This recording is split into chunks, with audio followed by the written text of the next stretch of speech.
it's like that Gordon Ramsay meme of him talking to like the adult Hell's Kitchen contestants versus him talking to the children on the children's show. Yeah. It's like APA is like you're a fucking donkey and you come from a region of donkeys which will never produce anything but donkeys. Like they take it a step further, and then Oscar Ennin gets handled with kids' gloves when he fucks up because he had that one cool play where he hit a plant and didn't die on Poppy when he got caught.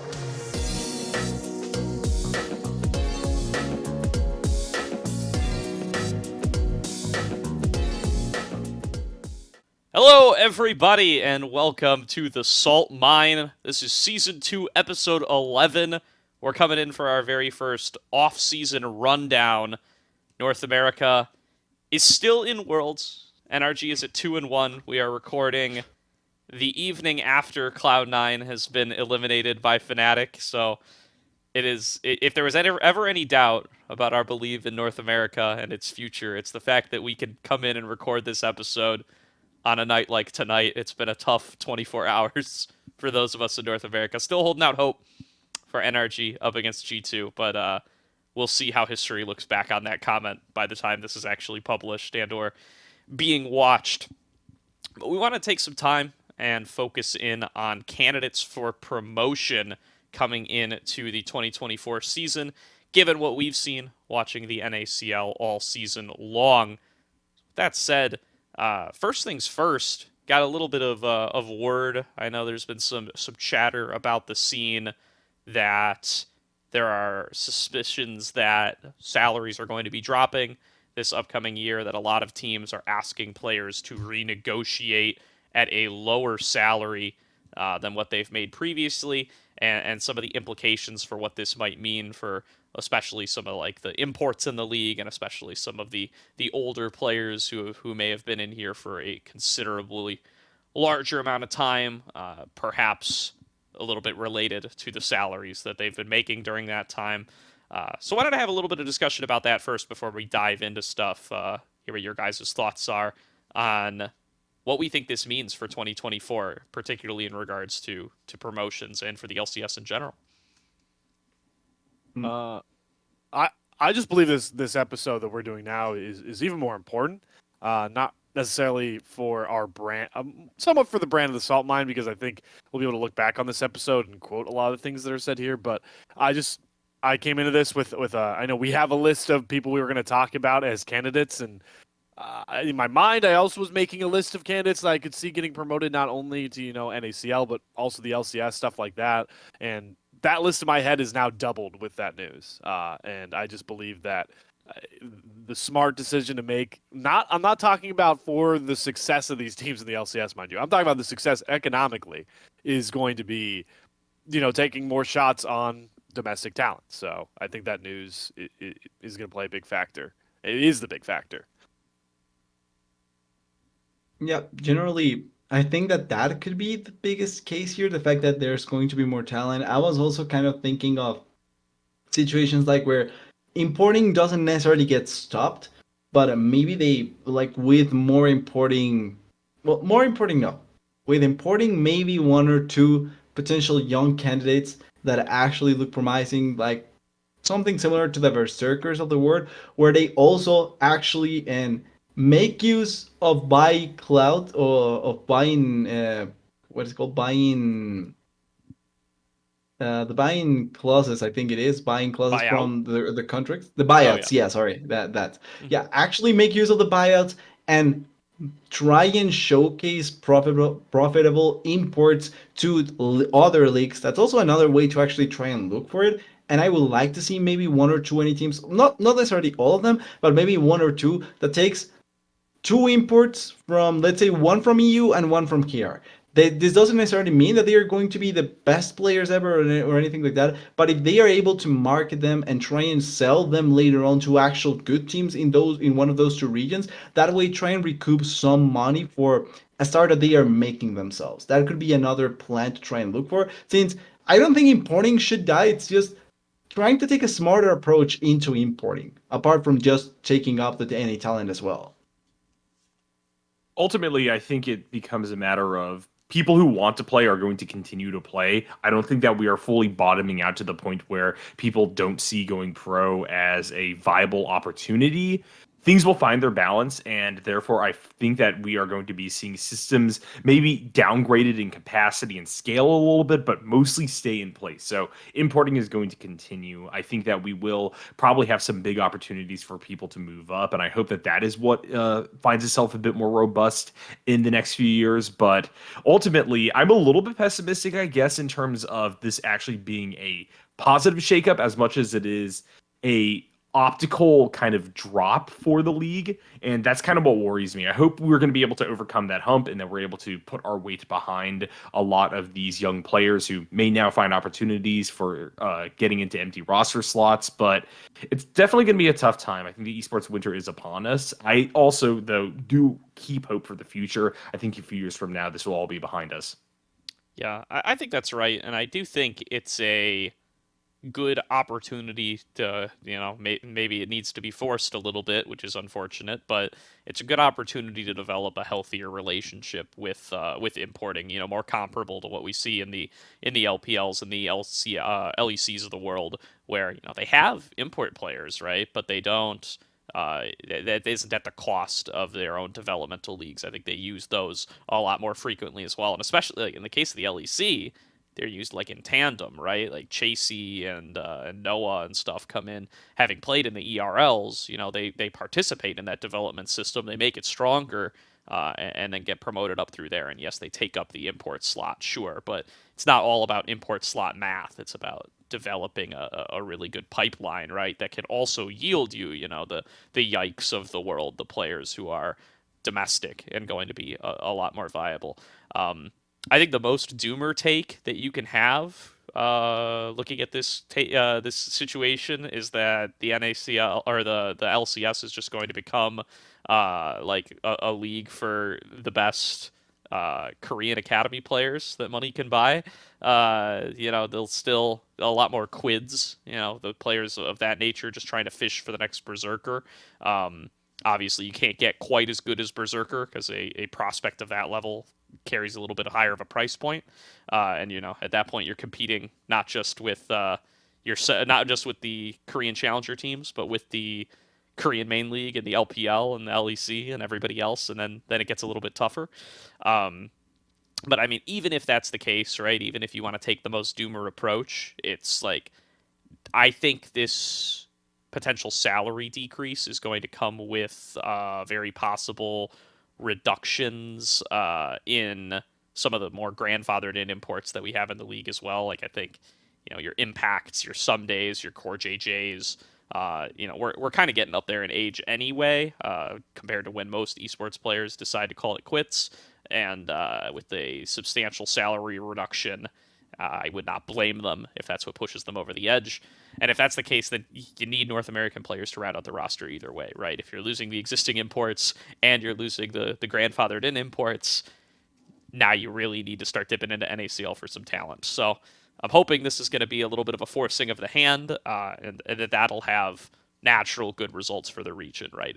As we find more APAs, more Jojo Punes, more folks who are going to be able to carry this region forward. Yeah, I think it's great that we're in a slot where even when we look at the financial kind of straits that we find League of Legends and other esports in, it's good that a reduction in salary isn't a net negative. The fact that we're still talking about this as oftentimes leading to positive impacts on at least what we want to see out of the outlook and trajectory of the LCS is something that I think we got to keep in mind. We're starting from a baseline that actually isn't that negative, and there's plenty of ways up from here. Could be worse, yeah. Technically speaking, like I could be worse. Let's go, boys. NA. Yeah, like for starters, you're not Latam, so that's actually better than whatever we have here, as well as thinking, because I was already kind of the idea and in the mindset that the grandfather players were going to go away anyway. Like even without salary reductions, they were for the most part Korean, so that means that they have to do their military service, yes or yes.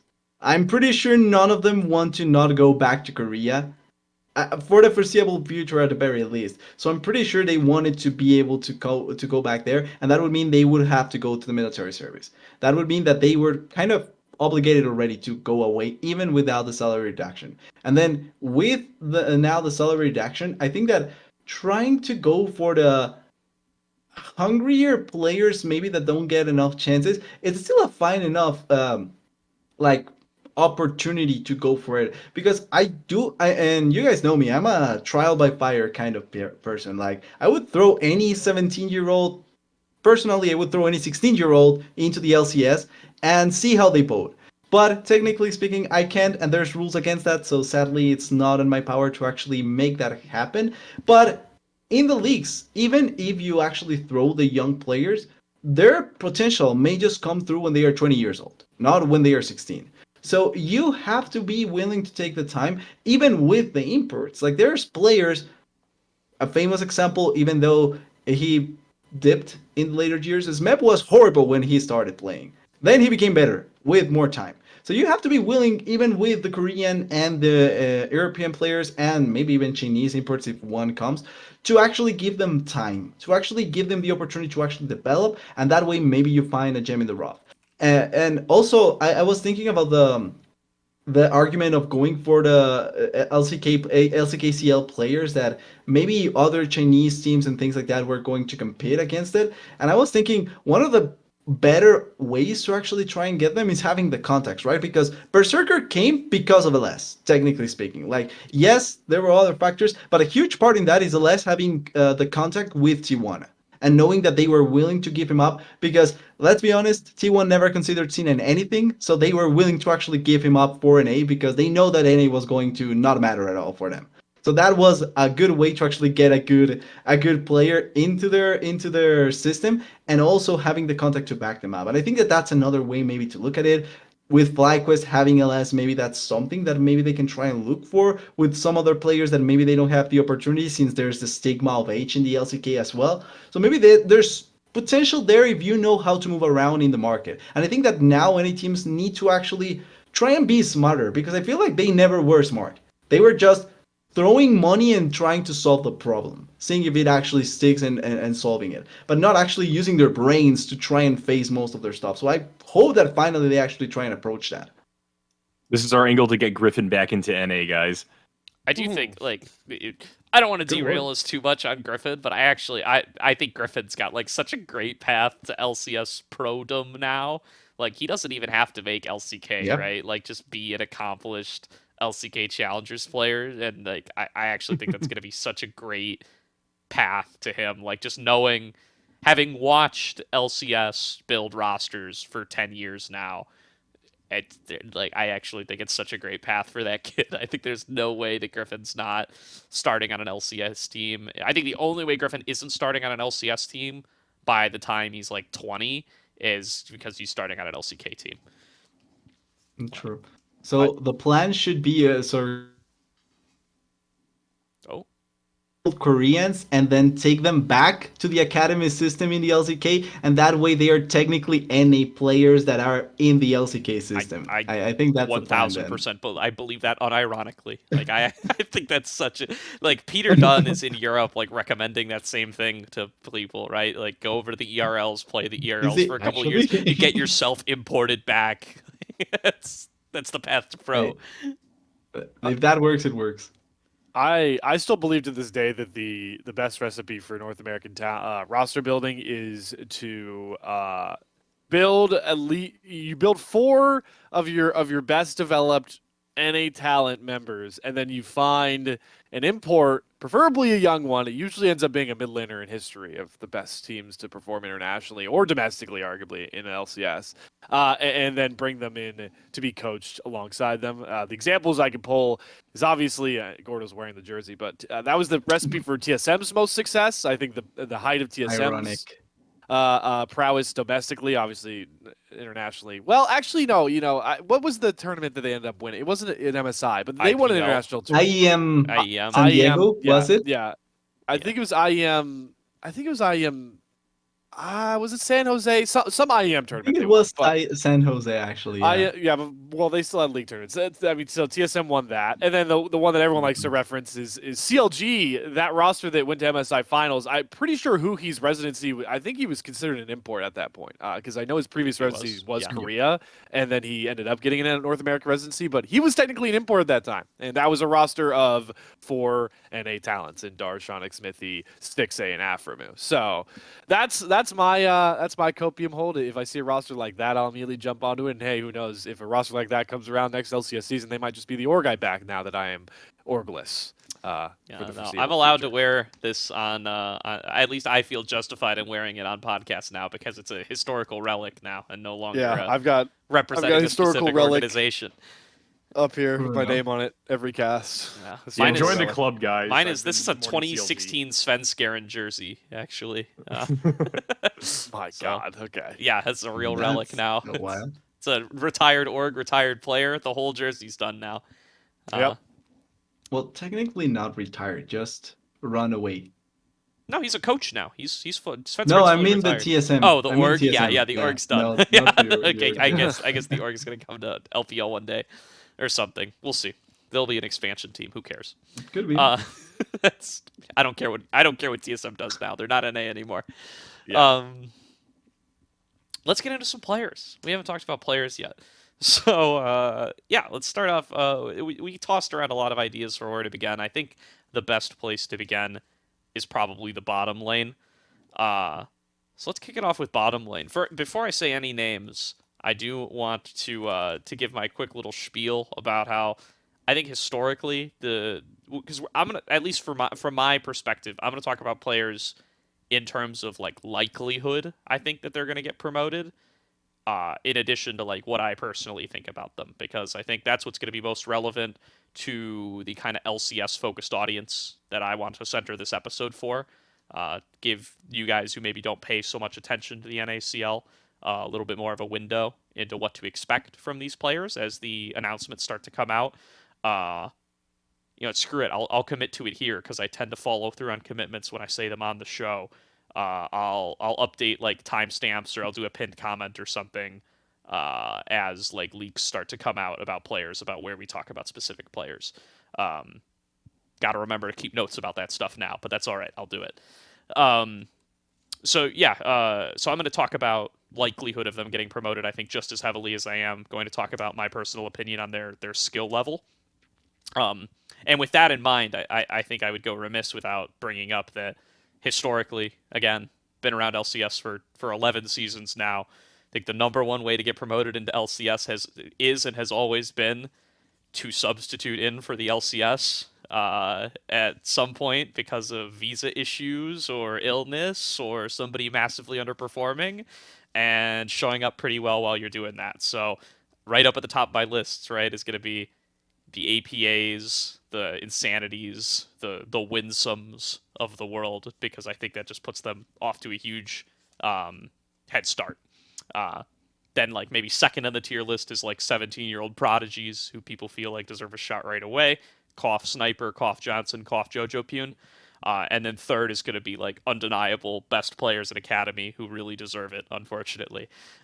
So, not to say the other two groups don't deserve it, but I think they get a little bit more focus from teams. So, with that said, I want to talk about a prodigy who is Masu, right? I think this is going to be the name that you're going to hear most often this year from people who follow the NACL closely.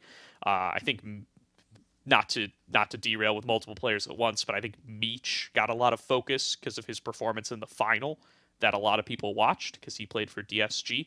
But I think most people who are really in tune with the NACL are going to tell you that Masu is the number one prospect, period, and especially the number one marksman prospect coming out of the NACL this split. The broadcast crew gave him their most valuable prospect award. He's been fantastic in lane. He's been fantastic out of lane. He has had so many crazy highlight plays already. He was looking very serviceable in NACL, even while playing on ping for most of spring. And since getting on a more reasonable internet connection has been absolutely incredible. So, I mean, I think this guy's really high up on the list. I think he's the top candidate to replace Prince, who is now officially announced as departing FlyQuest, I believe. I open up the floor for you guys to talk about Masu, but I think he's right up there. I think it's very likely you see him in 2024. Yeah, I think it's the perfect recipe, as you kind of laid out here, Gordo, to have a shot at the LCS. I think that Masu has already proven consistently to be one of the best players in the AD carry role that we have in NACL, and I think that the time is right for them to get the nod, get the move up. But because it's such an uncontroversial pick, I really just kind of have to look at the kind of edge cases that perhaps would cause them to stay down. And the only thing that I could imagine here is just that there's a little bit too much deadwood in the LCS currently for the AD carry role, because I do think it is one of the more firmly set groups, even post-contract renegotiations. I wonder if this is going to be a place where we don't really see that much mobility up or away from the league. So taking a quick look at AD carries, there's 4 that I'm already guessing they're gone, just Okay. because. So yeah, but mainly because 2 are Korean, and I'm expecting them to be to get better teams. No offense to any team, but yeah, better teams, which are Berserker and Prince. Yeah. Yeah. The 2 of them I would expect to get better offers. At the very least, Chinese or Korean, but there has to be better places for them to showcase themselves. And then Double Leaf feels like it's going to be a question mark for me, not because I think he's bad, but because I'm not sure if he wants to come back to any train record. That's the main question mark that I'm having here. I think he has the capabilities to still play, but like I feel like at this point in his career, he has the luxury to select. And even if he takes a split away, he still has the luxury to select. So I'm not sure he wants to take a train wreck org or anything like that just for the love of it. At the very least, not right now. And then it's the disposable ones with no try. And I don't want this to sound as bad as I actually made it sound, but like it's more so the ones that you would be willing to trade or that you're not willing to pay in comparison to a star rookie coming up hot like Masu. And then in the topic of the AD carries that I would love to see up, so Masu, like Nyarko was saying, it feels like it was the easy one to try and mention, but it's because NACL, pretty much every NACL caster was trying to force feed us the Masu narrative. Not that I'm against it, like I understand why, right? It makes sense why they did it, but funnily enough, the longer it went, and I was initially one of his main doubters. The longer it went, I'm one of his main believers now. Because I think that in the long run, and this is a statement I want to make, just because if there's a clip potential, I want to make it out. I think Mitch will outperform Masu in the future. I think he's going to be the one that is going to get the true stardom or be in the pedestal above Masu. I think Mitch is going to be the true star, and I hope that any team invests in him. Ideally, I hope Sinan goes for him when Berserker goes away, because I think that he deserves the attention and he has a really good potential to actually go up. And he also worked with someone close to C9 already, so I think that it should be a really easy connection to go there. The Seizo. It's who I'm talking about. Yeah, well, I'm going to save my comments on that, man, because I'm sure I'm going to be on a tirade about once we get to that position. What is interestingly enough, though, is I actually do agree Berserker's out, but I think there's a different AD that if there was a promotion scenario that would actually slot into the C9 AD carry position. And I'm going to lean on the logic that Gordo said about familiarity with players at the LCS level. Now, obviously, there's the obvious ones that happened last split that we'll get into the other ones, but a lot of people don't remember that King was a part of the Cloud9 system for a very, very long time, including playing for the LCS team. Now, did it go very well the first time round?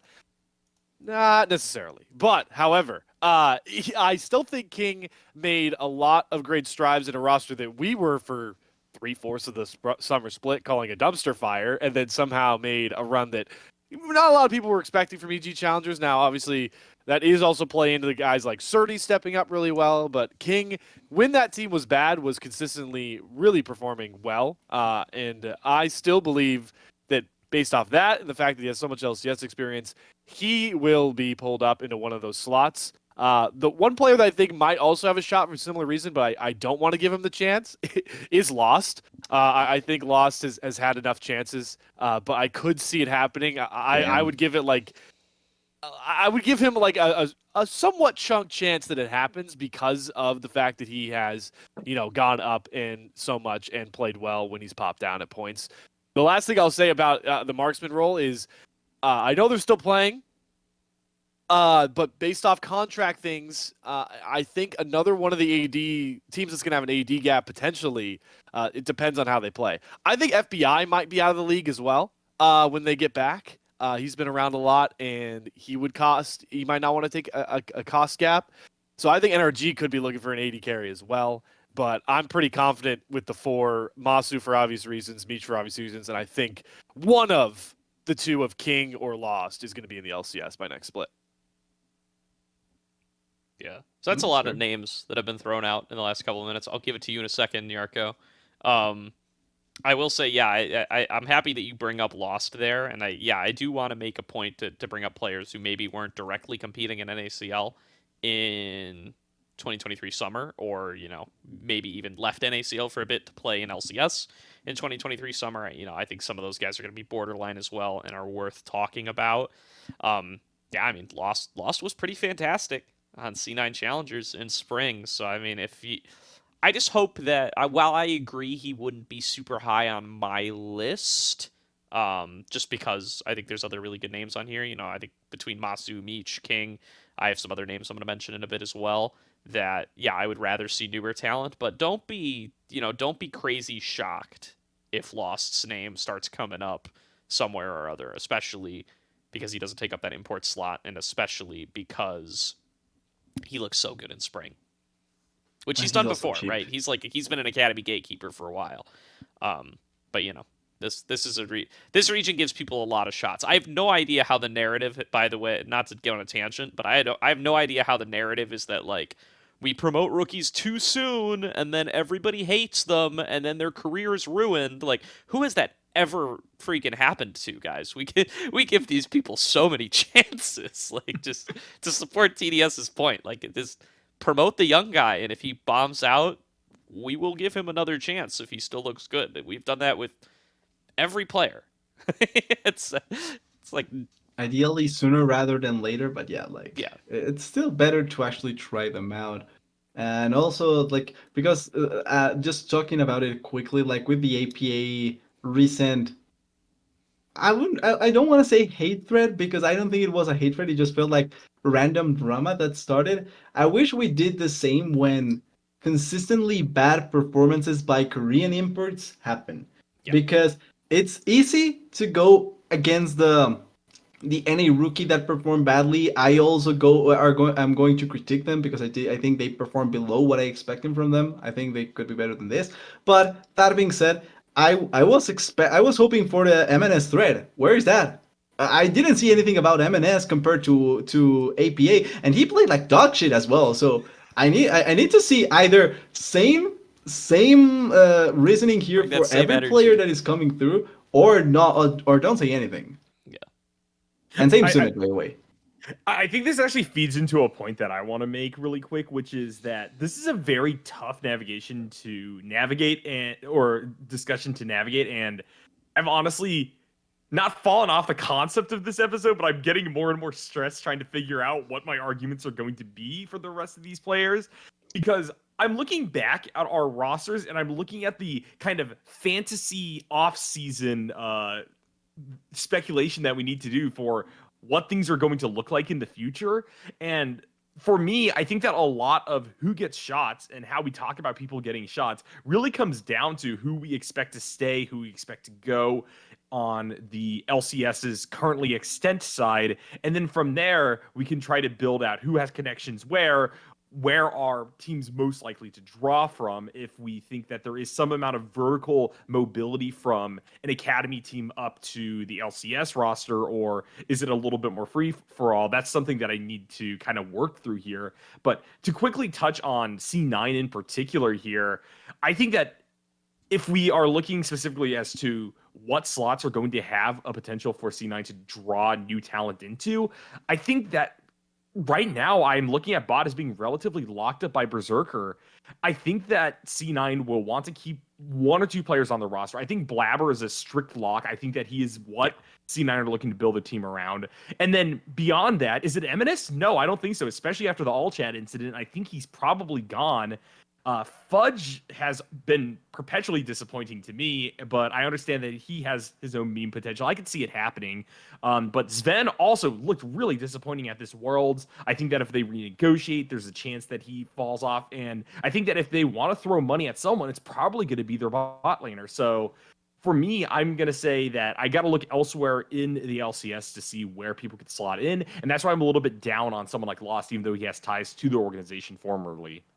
Yeah. Well, C9 actually, just quickly to point out, actually thinking with C9, let's ignore the rest because I agree completely with Nyarko on that. Like, if Blabber says he wants a golden toilet, he's going to get a golden toilet. That's pretty much a given with C9. He's the star boy for that organization, and if they let him go, would be the dumbest decision ever unless there's the reincarnation of Dandy coming through. Like, that's the only way I can see them giving him up. Or he wants to go away, which it could also happen. Like, there's been cases where the players want to go for elsewhere, but I don't expect anything weird with Labber. The thing though is that we're talking about Sven, but there's always the potential for Sven to go back to AD carry, and then they just bring a support in case they want to try and keep the player there. He's willing to take the pay cut, and then just still play in the organization as the AD carry and bring a good enough support that he feels like could be boosted up, or he looks for another AD carry. Like that's almost always the potential there, just because Sven technically could still go back there, particularly with C9 is where I'm looking at.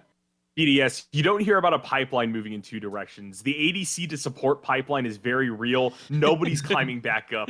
You saw him at Worlds, man. He doesn't have the mechanics anymore to play Marksmith. It's over. The pipe is very slick. It's hard to... It's a very slippery pipe. If he Call it just as a plays- water slide down.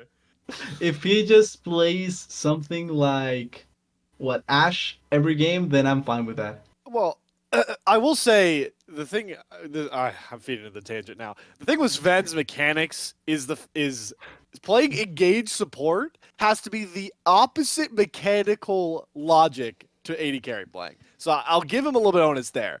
The best supports he plays is Enchanters. We've now established that he cannot play engaged supports. That's the problem. And that will screw over teams when there's engaged support meta, like, I don't know, Worlds. But I will say, Enchanter supports play fights a lot similar to an AD carry plays fights. So that's kind of why I think the pipeline worked. I will say, though, I'm just completely out on Sven. I don't. I think he shouldn't be on a top 3 roster in North America. I think there are better options, and I'll get into it later down the line because yeah, I want to pull us back that's towards what, Marksman. to go off Nyarko's point, I do think that, like, yeah, for that reason, like, I'm happy to talk about the type of team I think these players would fit in, and I agree. I've listed out anybody that I think has, like, a realistic path, and maybe even some that I don't really think have a realistic path. But yeah, I mean, I'm not going to try to make solid calls on, like, what exact team they end up on, just because, especially with the rumors about salary and contract renegotiations, but even without that, right? Like, some teams just completely rebuild out of nowhere, right? Like this year, FlyQuest dropped all 5 players and built a brand new team, and it's like with new organizational infrastructure and a whole new influx of money, and it's like at this time last year, who could have said that that's what was going to happen? You know, it just gets there's so many moving parts here that it's like, you know, unless I can magically control all 10 teams and GM all of them simultaneously, there's no way of controlling what's going to happen. So I'm just going to name names and paths I think they have and the kinds of teams I think they would fit into. With that said, I want to get back on names. Somebody I do want to talk about a little bit is Tomo, just because he's played the better part of a split. Well, he played a whole split now, right? He played pretty much all summer, and he played some of spring and all of summer, right? So yeah. Tomo's like had a full split now, right? The question is kind of what to do about Tomo, right? I think he looked okay on a dumpster fire of a Dignitas team. I'm curious whether he retains a spot or not. I do think that'll probably kind of depend on import volume a little bit. But yeah, I don't know. Interesting to see. And like the other question is like, does Dignitas want to stick with him, based on what their rebuild looks like? Because Santorin's retired, Jensen's left the org. At least that's the rumor. I doubt Rich stays around, so I think it's rebuild time for Dignitas, right? Yeah. I'm personally, if we're going to go back to fantasy LCS, guess the Bonzuke, I guess is what we play in the sumo world. I don't know what we're going to call it here for League of Legends, but my guess would be I don't think anybody's sticking on the Dignitas roster. Now, Tomo is probably the most likely, but I could easily see them shift over to, like, I don't know, maybe FlyQuest when Prince leaves or something like that, depending on what Fly's financial situation looks like.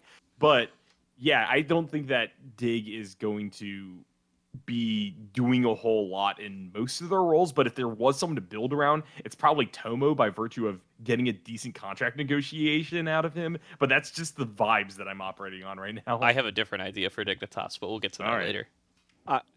I'm just still. Are we convinced that Dignitas is going to be an LCS org? No. Is there? Yeah, I mean, like, is there? There's no confirm, and there's still time to tell your spot. Immortals. Immortals did just hire a coach, so we know there's still Immortals. Okay, well, I mean, I would. Immortals hired the FlyQuest coach. What's his name? Right. Zong? No, not that one. Look, I think Dig's at least nuking the roster and rebuilding cheap before they try to sell or slot or something drastic like that, Slayer. That's at least where I'm at with it. All I know is how fast did CLG and NRG swap. That's all I'm saying. It still could very much happen. That was like. Man.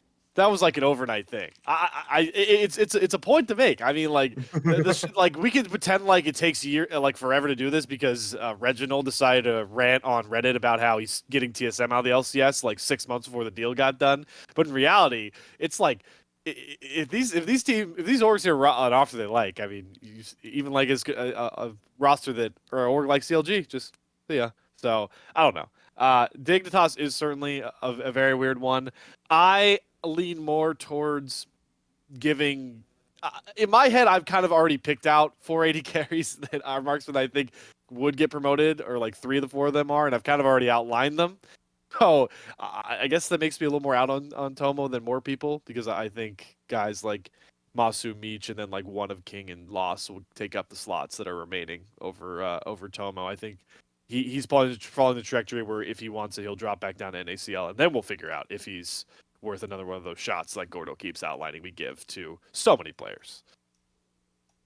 Thinking about another AD carry that could come up that actually wasn't really thinking much about him, but just remember that he's currently actually on a team, so could end up being the backup in case they cannot keep their starting one, which is Golden Guardians with Stixay and Array, since they still have Array technically on the roster, and they can try and finally prop him up to what I want to see from this AD carry, because I was one of the biggest believers of Golden Guardians Academy when Academy system still existed, or Golden Guardian Challengers when the Challenger system was still the Challengers teams from the LCS orgs. I was one of the biggest believers of Golden Guardians because of both Young and Array. And I think Array deserves a shot in the LCS, not only because I think that he's one of the better AD carries that you could get in terms of the marketing value, for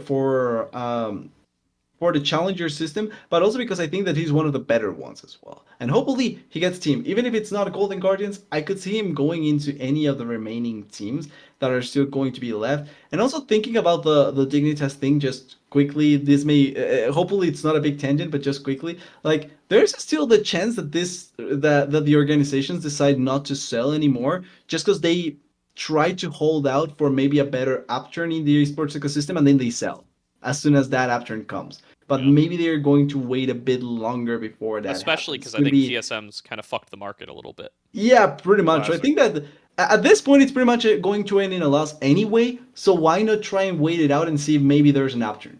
And that way you can try and get something back better and not be as dumb as TSM. That could be an actual approach here by Dignitas. And I was also going to say quickly, because I remembered, didn't Stixay go from support to AD carry back?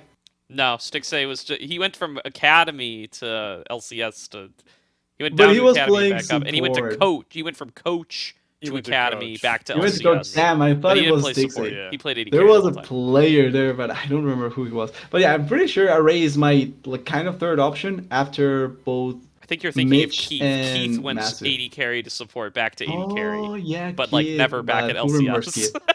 Keith? Who remembers Keith, right? That's the Keith, problem. my boy, because there was that era of Golden Guardians where they were just trying to convert players to support. They were That was like, well. Yeah, I Prismal will went not for sign that a as career well. support no matter what. They did Prismal. They were where I remember that Hugi one. role swapped initially. They were Yep. like, give me anybody That that's was not a wild. support main. I'll take anybody I can get. I do like the Array point.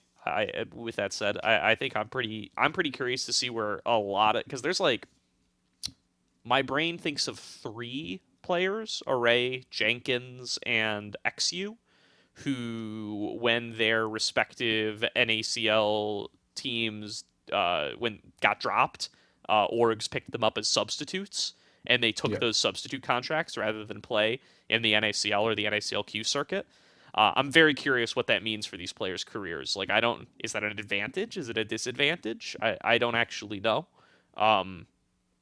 I'm very curious because we haven't gotten to see them play publicly, but they've gotten that like pre-existing vouch from an org that, like, when you were playing, this LCS org thought you were good, which is something that, like, you can't even be sure an LCS org is paying attention to NACL anymore.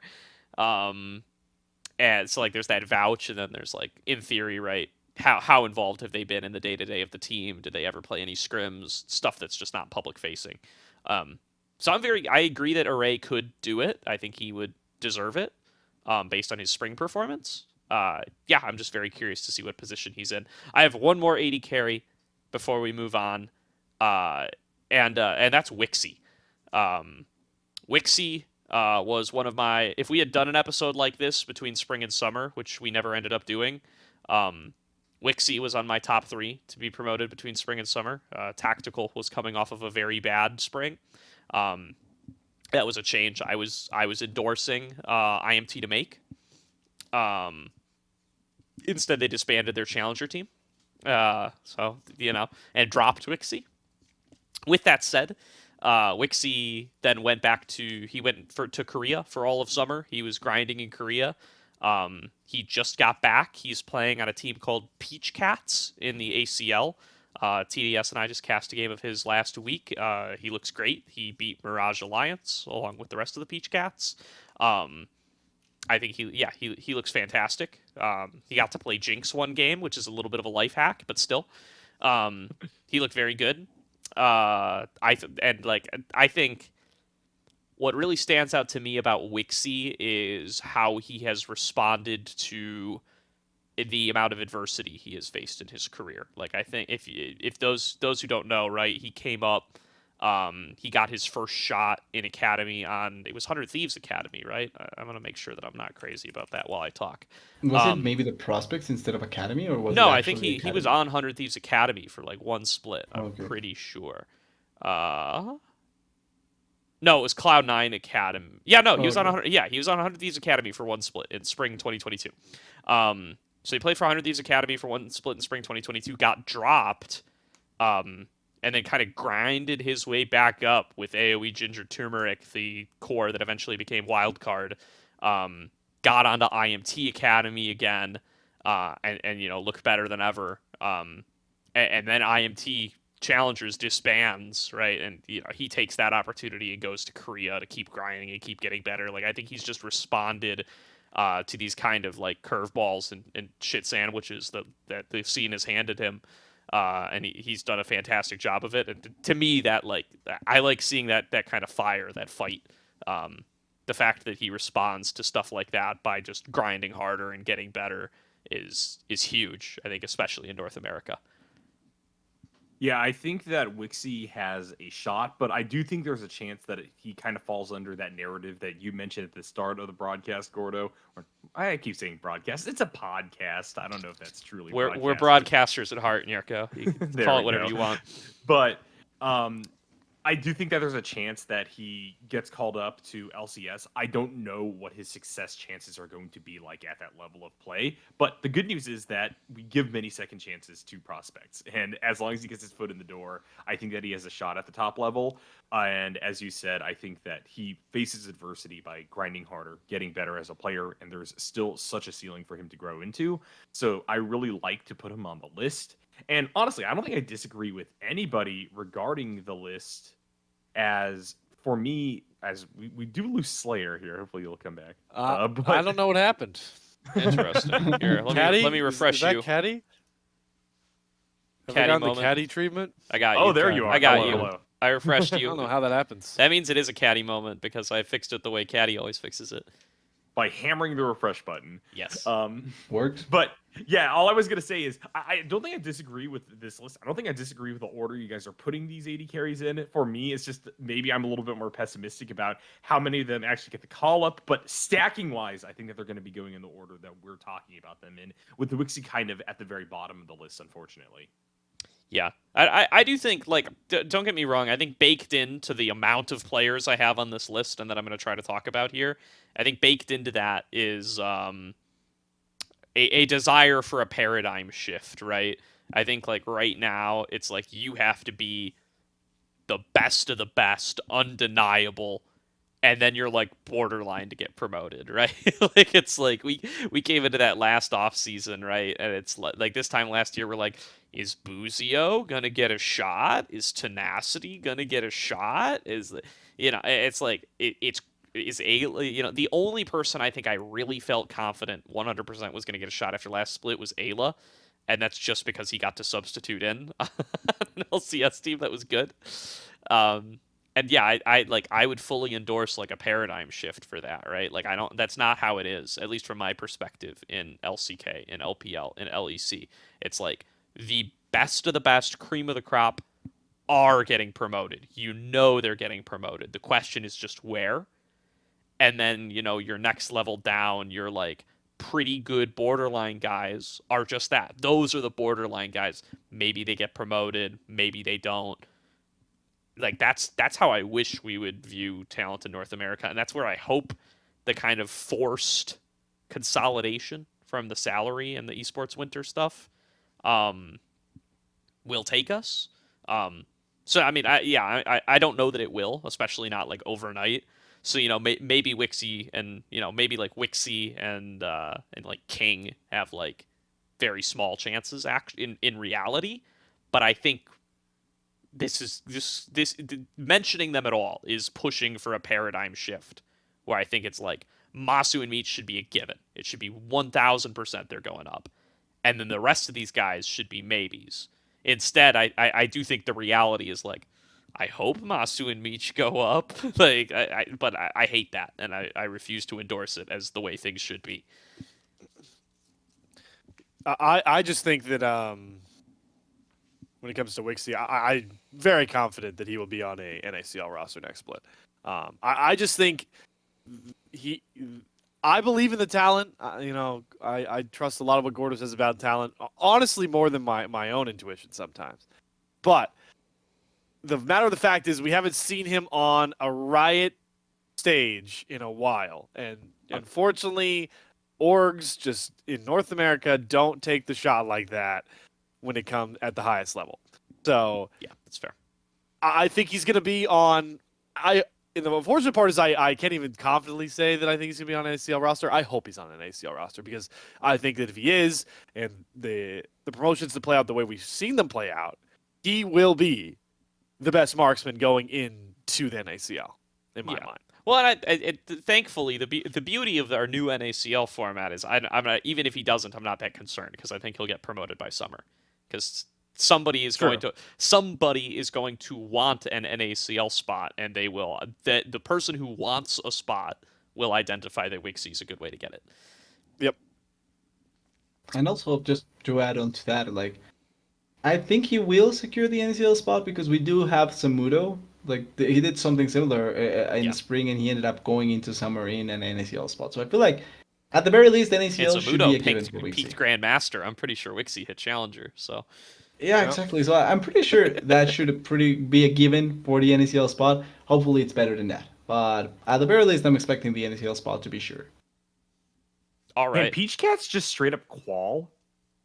They No. could. As I, I don't as think they I can queued because their Ion, roster is pretty much NACL players. Yeah, their roster's stacked. Yeah, they can't. I was gonna say, aren't they? yeah, Well, they but don't have is they don't have Moose Hater any still active officially, like- NACL players. So I mean, yeah, they could... that's what I was thinking. Oh no, they have So- Keel. They have Keel. They have They have Oh, Keel. that's I was Keel, gonna say they have Keel. and You're right. they have wait. They have Keel, and it- Onat is like retired from NACL. No, but I play. mean they're top as well. Who's their top? Moose Hater. Currently? Oh, it's Moose Hater. Hater. Yeah, no. So the yeah, question yeah, is, yeah. does he take Zabuto's job back or not? I don't I mean, know. because I think that like outside of Keel, like the core Peach Cats roster could easily Is really straight good. up qual Yeah. through next path into That's NACL. also So true. Yeah. that could be an angle. Yeah. There's just no way they're catching. Well, together. yeah, I mean, I think you could pluck up this core. I think there's too much wild card on this team That's for it to fair. necessarily stick, because it's like Isles was also meant to be the wild card starter. That feels like a generation ago now, but it was at the beginning of last split. I don't know what happened there. And then it's like they're being coached by... I'm not going to call him Sean Baowei on this podcast. This is my goddamn show. I could call him Griffin if I want to call him Griffin. Wiggly, for those who only know LCS. Oh, you mean Shanbao Wei? I do mean Sean Baowei. Sean His Baowei, solo My queue account is Dream called Academy. Sean Baowei. He asked us on Oh, ACL to so call him good. Sean Baowei. It's Griffin/Wiggly, not the 16-year-old Griffin playing in Korea. Griffin with That's an multiple I, not a N's. Y. The much older Griffin with eyes spelled normally. No Y's. Yeah, Yep. with that Griffin, former CLG Griffin, Wiggly at the When time, CLG is was a also thing. on that team. Like Odd Orange is on their sub list, and then it's like and Onat. I don't think, maybe Onat will still play qualifiers, but Onat has made it pretty clear he doesn't want to play NACL anymore. In his twit longer. Maybe he comes back, maybe he doesn't. His choice. But yeah, I mean, like a core of Moose Hater, Wixie, Isles would be sick. Anyway, let's get out of support through- because we're got 50 through minutes one in and we've only position. talked about bot lane. I was gonna say. You gotta speed this up. We'll speed it up a It's little actually bit. over We'll for speed me. it up a little bit for Nyarko's sake, at least. I know Nyarko's running on 1,000,000 hours right now. Got to be in the office by 8, and I got to walk 2 miles to get there. So Woohoo. All right, let's get out of support then. Support, I think, is our weakest role coming in this split. No shame in that. It's got to be some role this year. It's support. Buzio and Ayla both got promoted last year. It's natural that it'll be our weaker role this year. I think the name that has to be mentioned is Zazel. Zazel should be undeniable. I will riot. I'm about as confident in any single person getting promoted. Probably second highest confidence in them getting promoted out of everybody here is Zazel. And that's only because Sniper is like already being rumored. Yeah. Prior to Worlds even starting, Sniper was being rumored.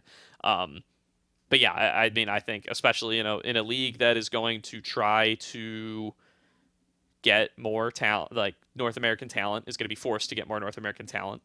And in a league that I think possibly due to salary cuts will be a little bit more starved for veterancy, because I expect a lot of older players to retire.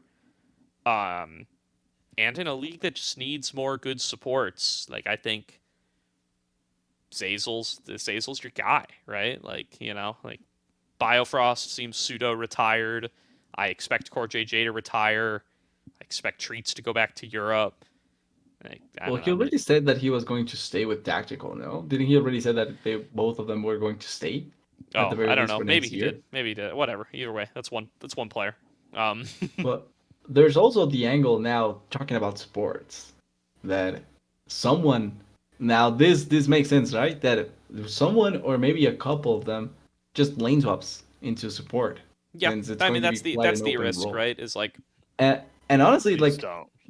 talking about the supports that I think could end up going up, in all honesty, I think at the most 2, at the least 1, and that one is because Core JJ is going to go away. So I think he probably is going to get the That's I think that's a promotion longer shot to me. But yeah, in their system. yeah.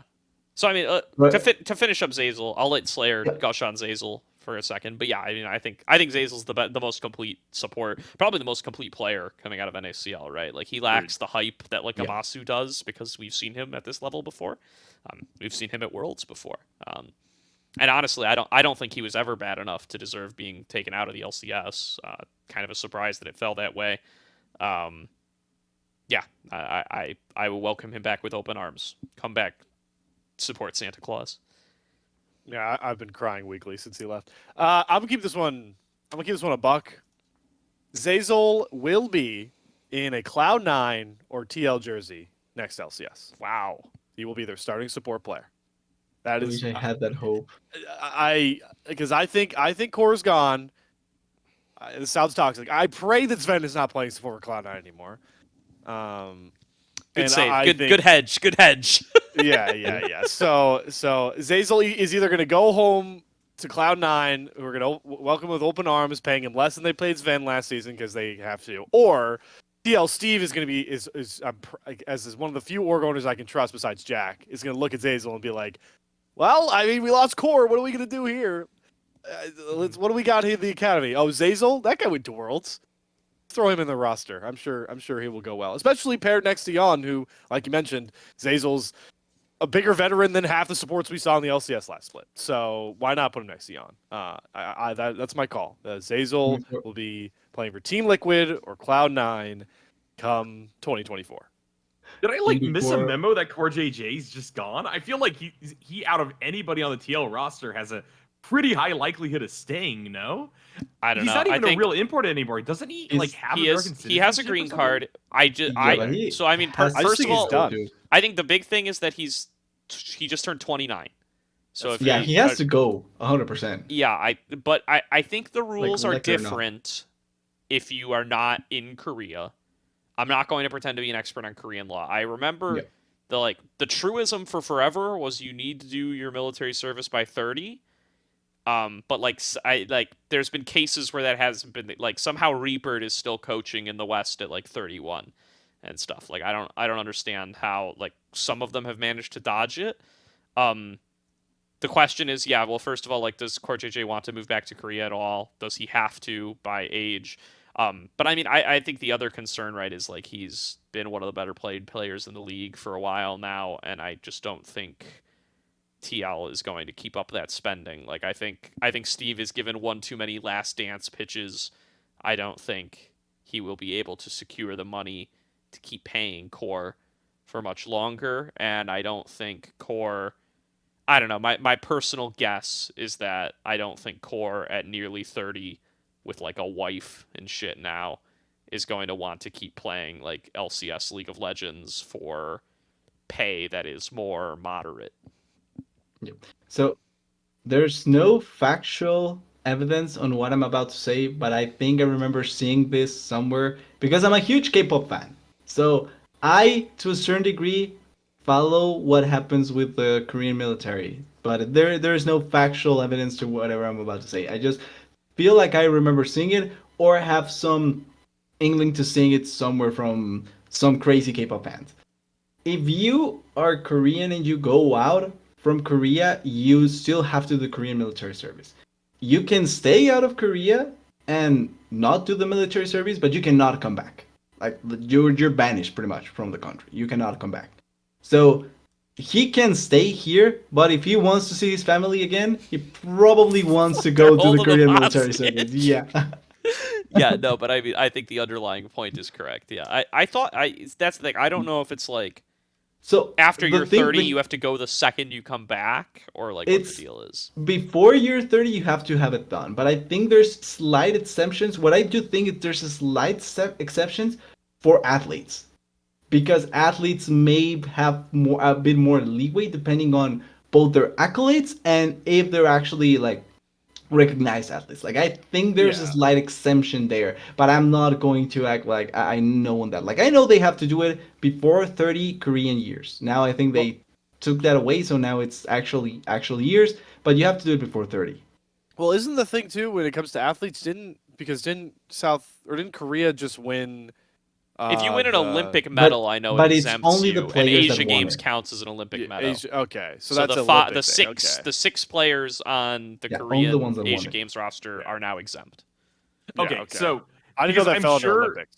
So Yeah, my bad. Because I'm sure nobody's tuning into the Salt Mine to listen to us speculate about Korean policy that we 100% know nothing about. I apologize for just derailing. I'll get back on No, track. this is re-railing. Nyarko, this is We've had this re-railing. We've had this debate like how many episodes have we landed on this debate? I swear, at We've least talked about two. Core JJ's At retirement. I brought it up Oh, at it's the very over, bro. least It's happened twice before. already. But my overall point is just I'm gonna hedge even harder than Slayer. I think Zazal is gonna be in a jersey for the LCS. One of these orgs, they're gonna pick him up. The thing is, I feel like by virtue of playing on Disguised, which I know Toast ran out of like his own money and everything, but there's no way that their salaries are that high. I think that Zazal will take literally any offer that comes his way to play. Oh yeah, in I don't LCS, think you I'm need to not pay gonna lie. Zazel that heavily.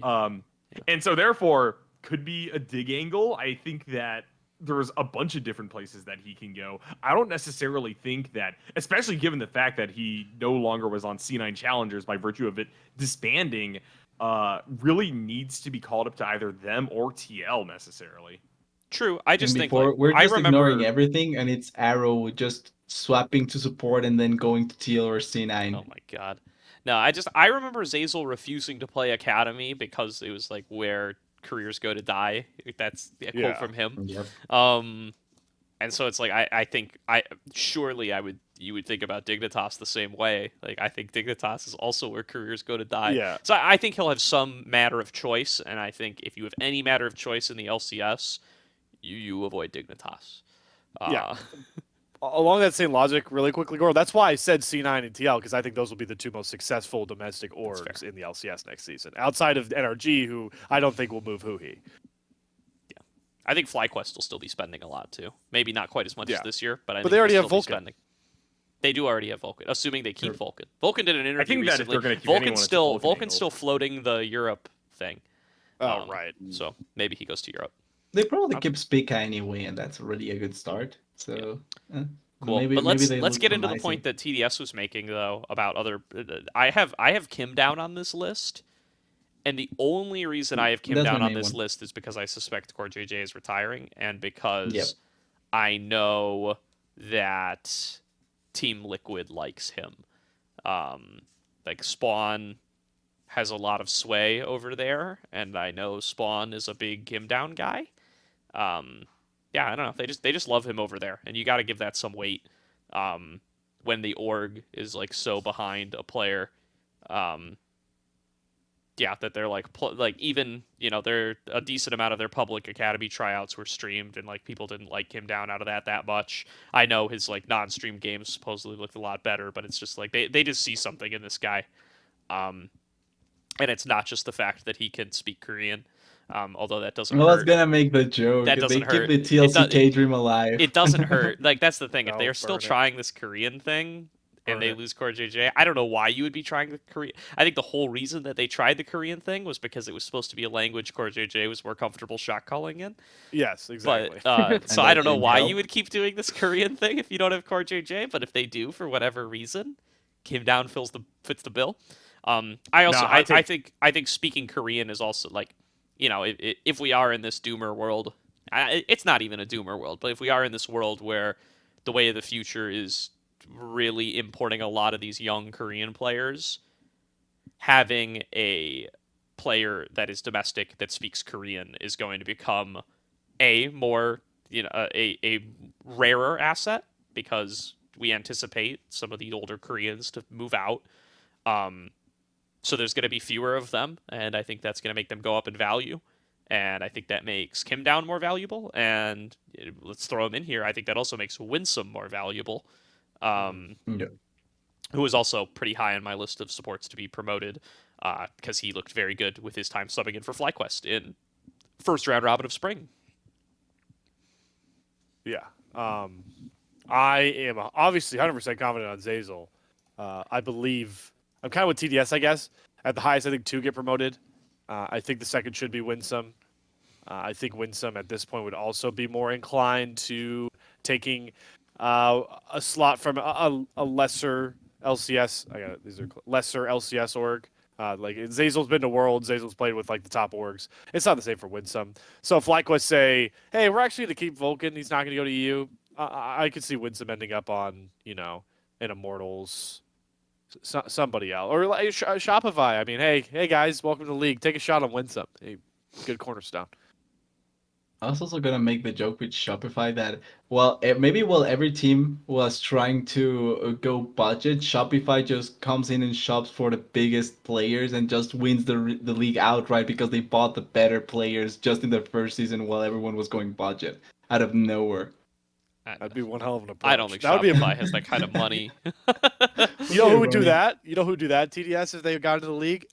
That's the Mr. Beast angle if he gets an LCS org. True. And I just spent $50 million for the top players in the LCS. And they still lost. Oops, we got 9. That would be the FlyQuest 2.0.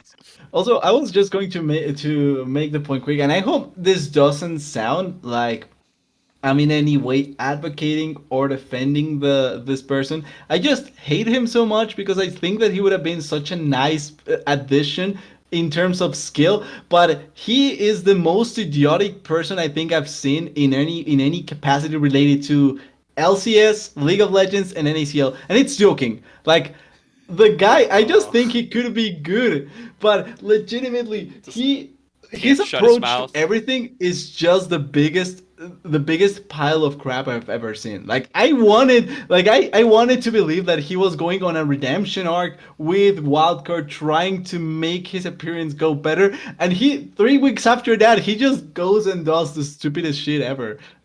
I just can't. I hate joking because I wanted to try and give him an opportunity, and he just threw it out of the window multiple times, by the way, in the last couple of months. Like, it wasn't once, it was multiple.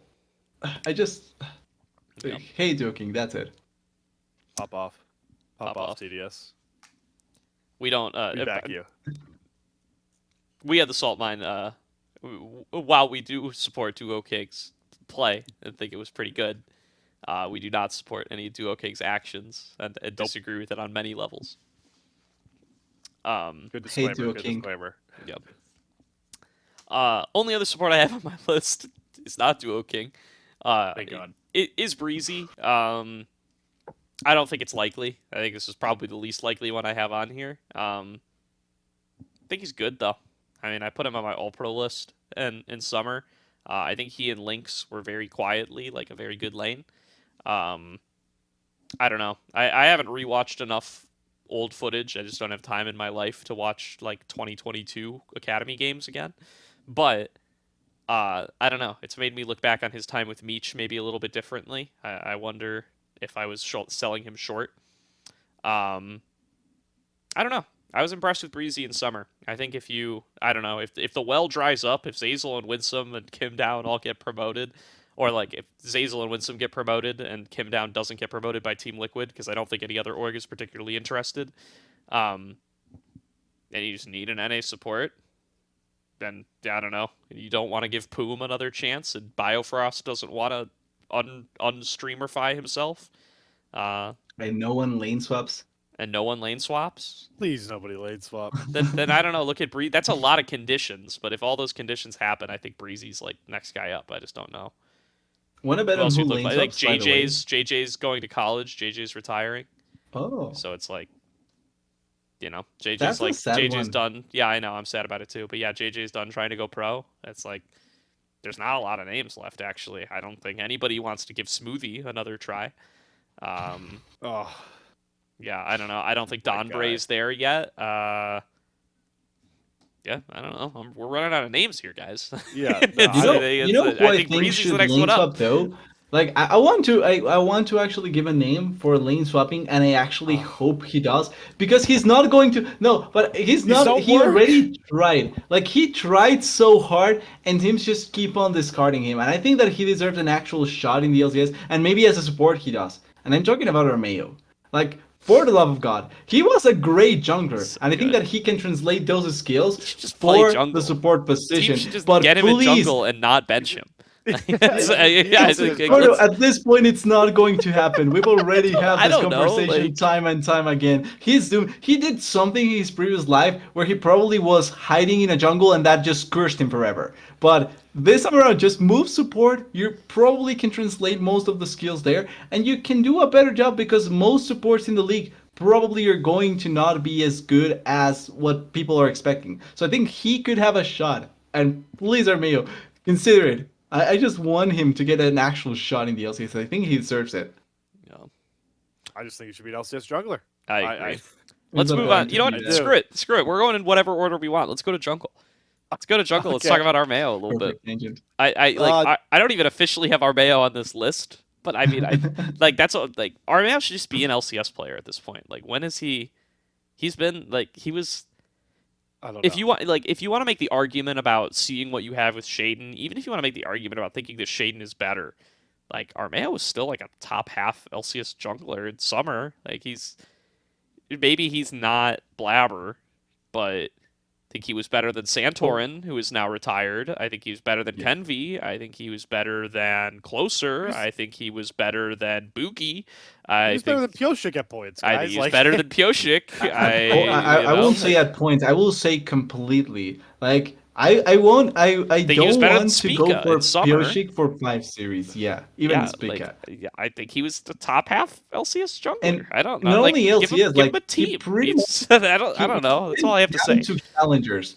Carried, and I will still stand by this. Like, yes, 30 and all that, but he kind of carried the AG roster to a certain degree Yeah. by himself. He was way better than 90% of the junglers down in challengers. He wasn't better than Tomio, but well, Tomio shouldn't be in academy in challengers either at this point. It feels like he already should have gotten an opportunity in the LCS. So if he's shitting on the lower level and he's shitting on most of his competition in the upper level as well, what is he not getting the shot? It's the main question. I think EG was the breaking point. I think it's like there's just no way that like Dignitas or Immortals or somebody doesn't give him a shot.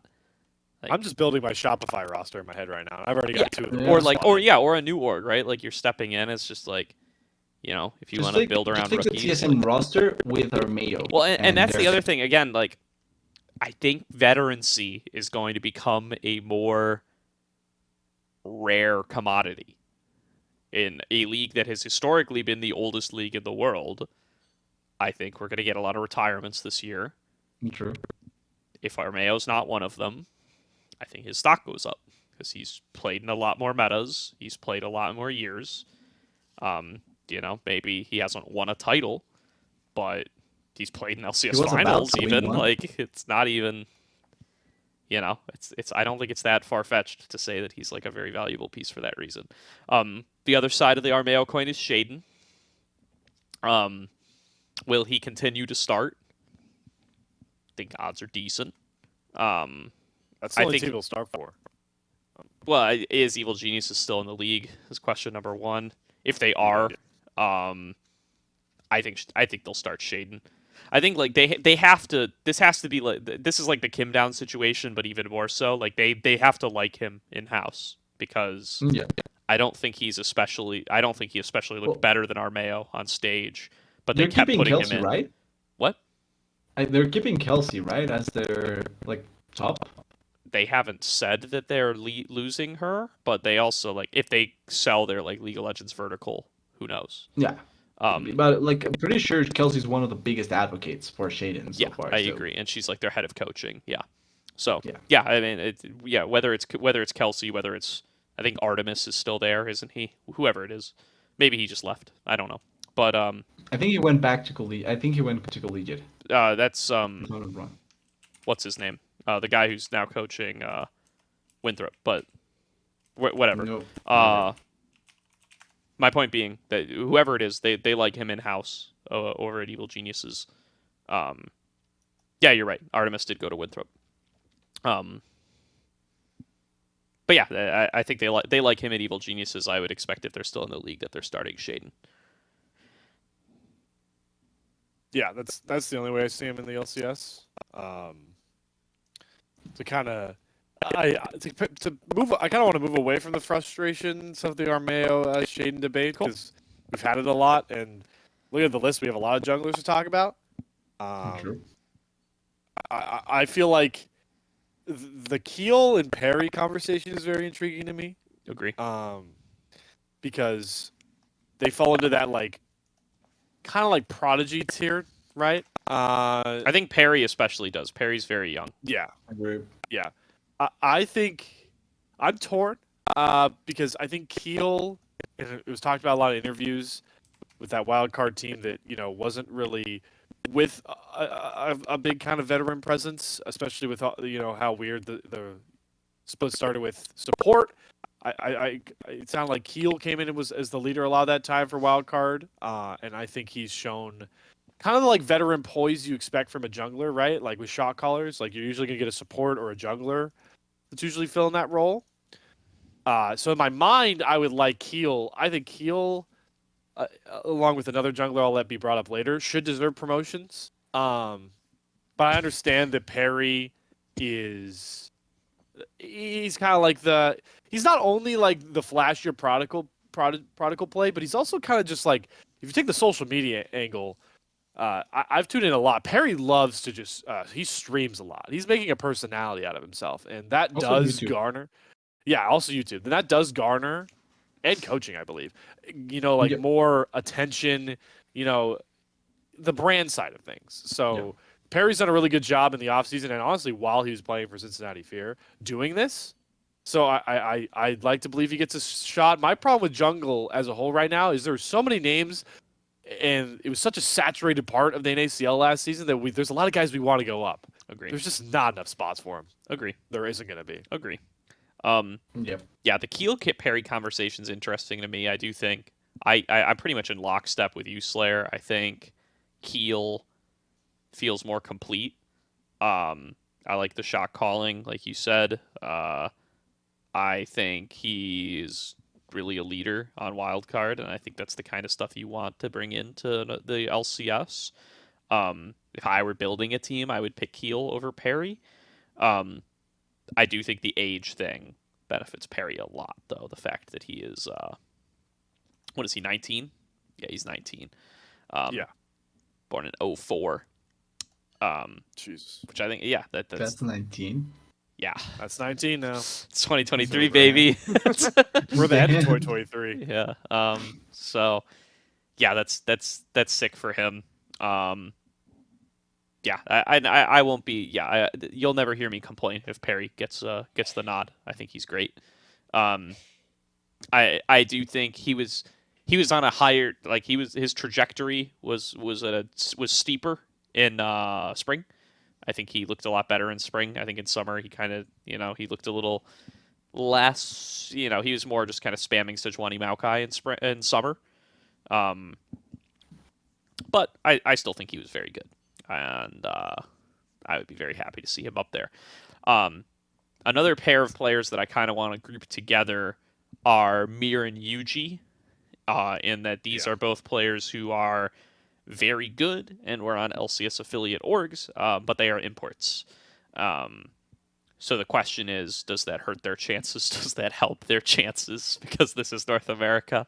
I don't really know. Like, in theory, it should hurt their chances because you're competing against the entirety of the Korea structure, and every player in the ERLs, every player in the LCKCL, every player in the I would say Mir has LCKAL. it better. Like, it's like you're competing against so many people. But I don't know. Orgs love imports, so Mir has it better though. Like he has the same advantage as Kim Down, and it's that they are both in the teal system. Yeah. So it's easier to just go up because, and I was one of his biggest critics. I'm going to say one of his biggest critics, and I still argue why they brought him here because 5 series is not going to change my mind. Pioshik shouldn't stay in the next year. Like I don't believe there's anything to justify Pioshik staying another year in the LCS because yes, he had 5 great series, but 5 great series don't define a year of burning in the trash can. So hopefully they try and go for Mir in that in that area. And then I want to make the argument for in favor of Yuji, even above most of the other junglers, because we're talking about the import potential here, but I think Yuji has one of the biggest upsides of any jungler in the NACL. Agree. Like, not only was he coming in fresh to the NACL this year, he Last had year, one but of the yeah. better teams, yes, on their side, but like, I feel like his improvement curve kept on getting better and better. Like, talking about maybe putting him once again in the category of Perry and Kiel, Perry's was, like you were mentioning, much higher initially and then kind of went weird. Which I still support Perry, but I think that his was a bit weirder. And Kill was consistent, but I think that it started lower. You just has felt like it was consistently going upward in a straight line, in a consistent diagonal line. And in a lot of the situations where maybe FlyQuest needed to make the right plays, like he was always there making the right plays for FlyQuest. So I think that overall, as a player, it feels like if you invest in Yuji, he's going to become the kind of player that you want to have in your team. Like he could become a blabber in a sense, if you're looking at it to try and put comparisons there. Because I think that his improvement is really, really good, but also the fact that he is consistently good to try and play for the right parts of the map. Like I think he's smart and he's consistently improving. So overall, I would bet more on Yuji in that sense. But I can see why probably Mir has a better shot at getting a chance in the LCS just because he's in the TL system. And I'm not sure if FlyQuest wants to have Yuji having Spica, if he's going to stay. And then other teams that could look for Yuji that are not going to be the top but are kind of interesting. Maybe Golden Guardians if River goes away. Could be the one I would shout out. Potentially. Yeah, I So think at I least Yuji's EMEA now. Then with the region changes, Okay. Mongolia now counts as part of the A in EMEA, I believe. A. Um, so if nothing else, he can go to ERLs. But I agree, I like Yuji a lot. Yeah, I have a few things for TDS here that will hopefully round us out on the jungle segments because I need to pass out, guys. So first and I have one foremost, more, but I've then we can been round wanting up. to introduce this theory for a while. I firmly stand behind it. I think that Piosik is going to do everything in his power to stay in the LCS because I think that the angle that you take as former world champion is you spend like 2-3 years playing LCS, bouncing around orgs even, but I really don't think that there's a shot that he'll bounce around. I actually think he's going to be one of the people that stays on TL, and you learn English, and then you become a streamer here, and you retire. That's the angle. Piosik has a great the personality rush for it. angle. But- Okay. But he's already a no. streamer in Korea. Why can't he just go back to his Korean streaming career? He wants more money, obviously, and you might as well take the opportunity to like at least learn English while you're here. I think that like he has the ability to like gain a large audience, and I think that He's really funny, I would engendered give himself. He's engendered himself to a lot of people through this Worlds run as well, where I think he was definitively the best player on TL for these few scant series we saw him in, honestly. But beyond that, I also do want to quickly mention that I think that Yuji finds himself in an interesting position as a import, where I also don't think that he has a lot of bargaining power for a really big contract, nor do I think that he wants it. I think he will play for whatever offer comes his way, and I think that it's perfectly justifiable for him to take up an import slot, especially on a team that is really looking to lower their overall operating costs. Yeah. Just because the comparative is either he plays in ERLs like Gordo was talking about, and beyond that, what does he do? It isn't like he can forge a path in his home country. You're playing at like 200 ping when you're in Mongolia in like a PC bong, right? It's a very difficult place to really get esports set up and running. And I have no just doubt because he of can his get resources, on to an ERL team, right? Like Yeah. this has been a path. Like this is a path that people have taken. That's also the argument that I think maybe we haven't looked into for some of these potential players, prospects that are going to come here. And it's the fact that, comparatively speaking, and it's also an argument that I made in favor of LATAM when it was looking like maybe any players weren't getting any chances. And it's that, comparatively speaking, you get a much, much, much better chance at going to Worlds in an easier region. And NA is that, technically speaking. Like, yes, you're going to be playing against much weaker competition and you're going to go away from your home country, but you're an up-and-coming AD carry that wants to go to Worlds, but the competition in your country is, let's say, for example, Jakilov, dense, Light, Ruler. Why the fuck would I stay there if I know I'm not going to win against them? Like, my competition is going to destroy me, and I have a better shot at it in NA. So that could also be an angle that maybe entices a couple of prospects that think that they can try and go to Worlds, showcase themselves, and then go to better teams. I'm just interested to see. Nyarko really believes that a lot of these vets are going to stay. I do. We'll I see. don't see any reason to leave. I think Nyarko that can come as back long and as you're flex playing on at- us for sure. As Well, long as money you're is playing money. at Yeah. like maintenance level, you're fine. Just write out the contracts, write out the Well, paychecks. Okay, here's the thing about writing out the contracts. All these players you think are going to stay, their contracts are up in a month. So I'm just PO6. The contract is up in a month. Core That's JJ it. signed a 1-year deal. Oh. So I like the idea of PO6 because I think he's a personality becoming a streamer in NA. But Nyarko, he could just pull the tenacity and just become a TL streamer. That's also true. Content streamer. So I personally think Mir is the most easy decision Steve should make this offseason. He should be starting in the jungle as well. That's just my 2 cents. I mean, we're talking about this guy was also most valuable prospect. It's just we don't talk about it as much because it was spring and Because he broke Masu- our streak. Yeah, he did break our We streak. were every MVP had been promoted to the next split until Yeah. we He was also with APA, so technically speaking, it was more so an APA. yeah, I than don't know. on- It was on Mir, but okay. we were what were we writing? We were Yeah. writing Dokla into Buzio, and now Masu will put us back on track. Kind of. Technically, we'll get on track if we get both them promoted True. this time around. True. I'll take Actually. that. So I'll take it. So what hasn't been discussed is Tomio. It's interesting to me, and I think it should for those of you who maybe only watch LCS, maybe only watch NACL finals. That may come as a surprise.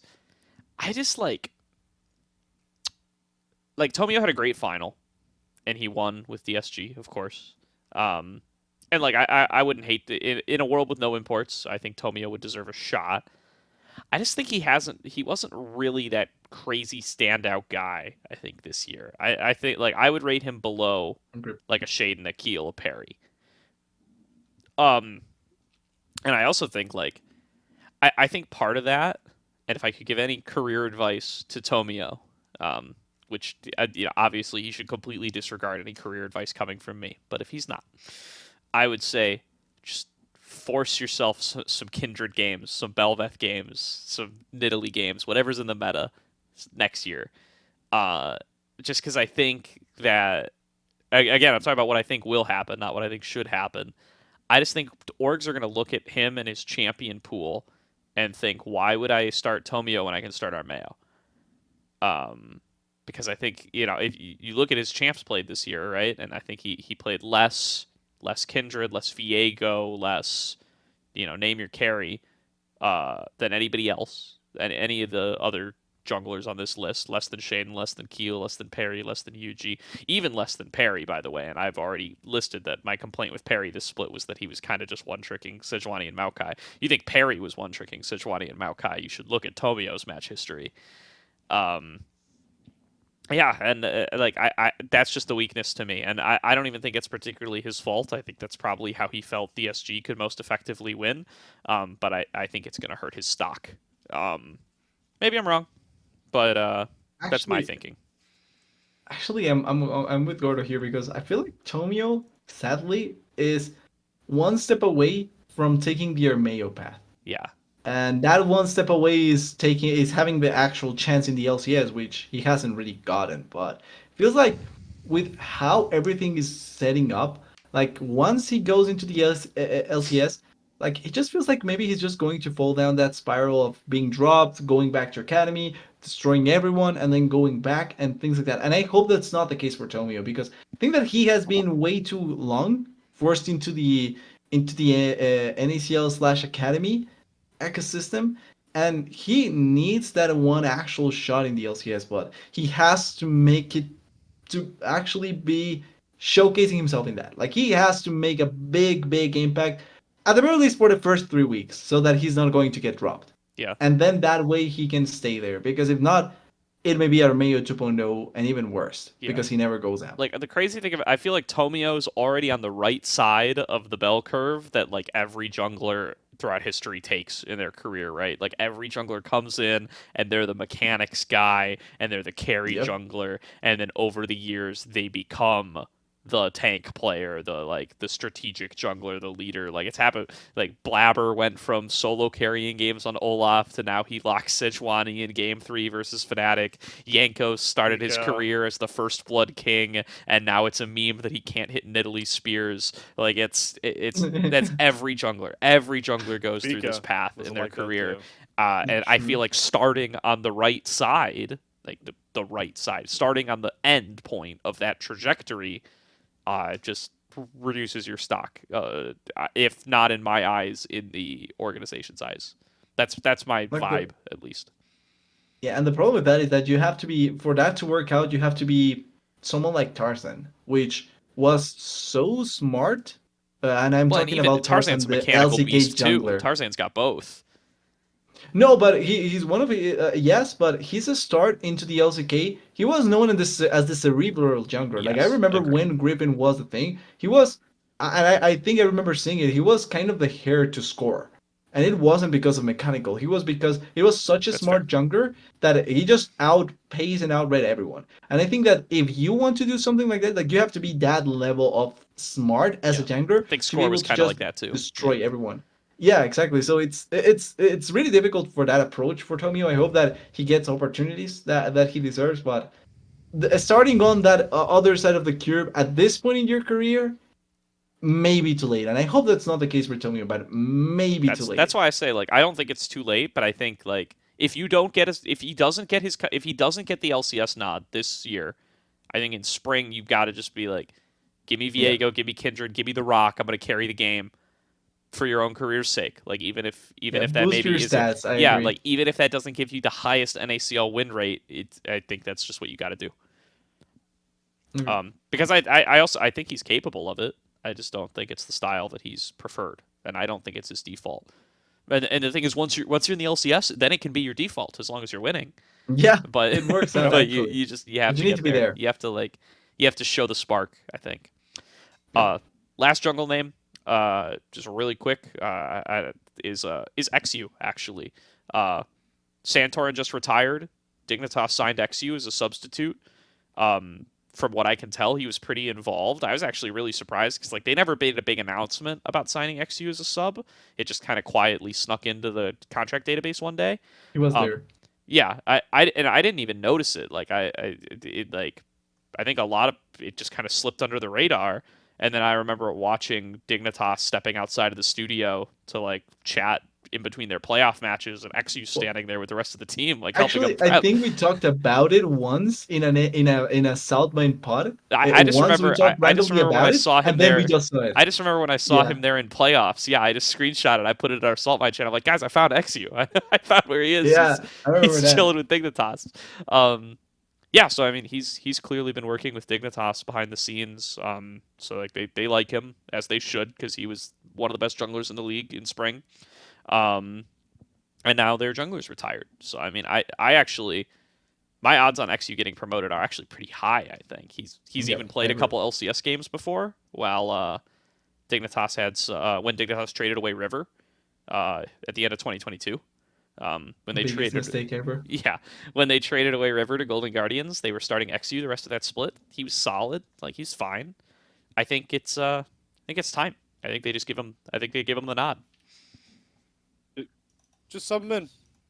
I mean, not gonna be a money issue. You know him well. This is one of the in-houses that makes a lot of sense to me. That's all I really got to say. Yeah. All right, let's talk about mid lane. Mid lane is also kind of top for last. Really? Yeah, it's top last. That's weird, actually, but yeah, because mid is. I feel like mid is one of the more obvious ones. I don't think there needs to be too much. Well, so to get them out of the way at the start, because I don't think we need to waste time on this. APA and Insanity, they should be starting next year. Yeah, 100%. Yeah, the APA bullshit, like the APA controversy. Sorry, you can't see my air quotes, but controversy. You got to go real close. Yeah. that TDS brought up is stupid. I think it almost doesn't even bear saying, because I think it's swung in the opposite direction now through a lot of the community. But yeah, the APA controversy is stupid. Yes, there's holes in his game. He's played literally like a quarter of the season. Like, you compare him to somebody like, it's like you compare APA getting slammed to like Oscar Innen getting slammed by Fudge, and it's like that Gordon Ramsay meme of him talking to like the adult Hell's Kitchen contestants versus him talking to the children on the children's show. Yeah. It's like APA is like, you're a fucking donkey, and you come from a region of donkeys which will never produce anything but donkeys. Like, they take it a step further, and then Oscar Innen gets handled with kids' gloves when he fucks up because he had that one cool play where he hit a plant and didn't die on Poppy when he got caught. Yeah, I don't know. It's like again, it's dumb. NA rookies get treated overly harshly. APA played a quarter of the season, less than half of a split. He should be getting the nod next split. Insanity was like a borderline all pro contestant. He should also be starting next split. Yeah, I would be very shocked if they aren't here next split. Yeah, Like, AP pretty much speed run his way to Worlds, so there's barely any questioning. Like, he did in 2 months what took someone like Rookie, I think, 4 years to get to Worlds, or 3 years to get to Worlds, actually. Or actually 2 years, yeah, because 2014 and 2015. 2 years to get to Worlds, and AP did in 2 months. Not comparing players, but he pretty much salvaged the, once again, to use another similar phrase, dumpster fire that Team Liquid was. So I'm not going to say any more about that, apart from the fact that I'm biased as well, so who the hell cares? And then, just quickly, Insanity, I think, like, we shouldn't worry much about Insanity, because I think he's going to stay with the Shopify roster now. Like, if I'm Shopify, the smartest decision is take Insanity and then you build a roster around him. Because he was one of the main things about that TSM roster that was great. 100%. Yeah, that's what I do, and I would encourage that. The only I think the only thing that makes it like not mega likely is that his contract expires on October 31st. He was only signed to a several month deal, so they'll need to renegotiate with him, and or extend him. I think they should. It's just worth calling out, right? That it's not like he was on like a 3-year deal that got acquired by Shopify. His contract expires in 4 days at time of recording. Maybe it's in an Insanity, actually. True. Could be.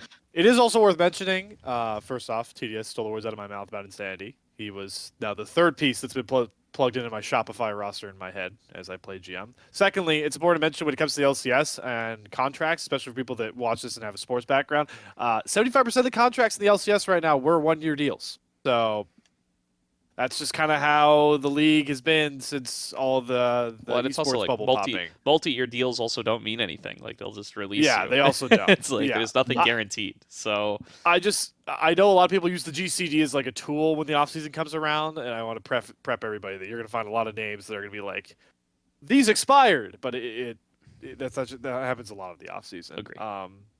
Yeah, I think Insanity should be starting. Insanity APA should be the cornerstone mid laners along with JoJo for the future of NA talent in the mid lane, because the mid lane is also arguably the most flashy lane that everybody pays attention to when it comes to just roles. Yeah, so not much to talk about there. Mid lane for me is pretty simple. As much as I like one of the names we have on here to get promoted, I don't think there's a spot for him. I think the last one would go to Young. I think Young. I mean, he falls in that category, right? Like we've seen him at this level. He performed super well. 2 games, baby. 2 games, it counts, baby. We've seen him perform at 2 games. 2 or 3. It was spring. It was spring, so it wasn't the 3. Oh, right. Yeah. 2 games. Right. But obviously he's also coming off of, winning an ACL. There's no reason he shouldn't be on a roster. I think mid lane is the clear-cut one for this conversation. I think AP and Sandy are basically locked, and I hope the Young gets promoted. I'd add Shochi to that list. Yeah, I agree. Yeah. He's the prodigy guy in this. I love, well, that's the thing. I think the funny thing is Young is younger, right? I'm pretty sure he is. Young is younger. Yeah. He Yeah, actually Shochi's prefers his 21. name. I think Young is 18, 19. So Young actually, I think Young actually has the age edge there. It's kind of like a Keel. Oh. Yeah. Very. Actually, Young's age is not on the wiki, but I'm pretty sure he is. It's January 16. It's all it says. That's funny. Funnily Yeah. enough. But So who knows? I'm pretty sure Young Yeah. is younger.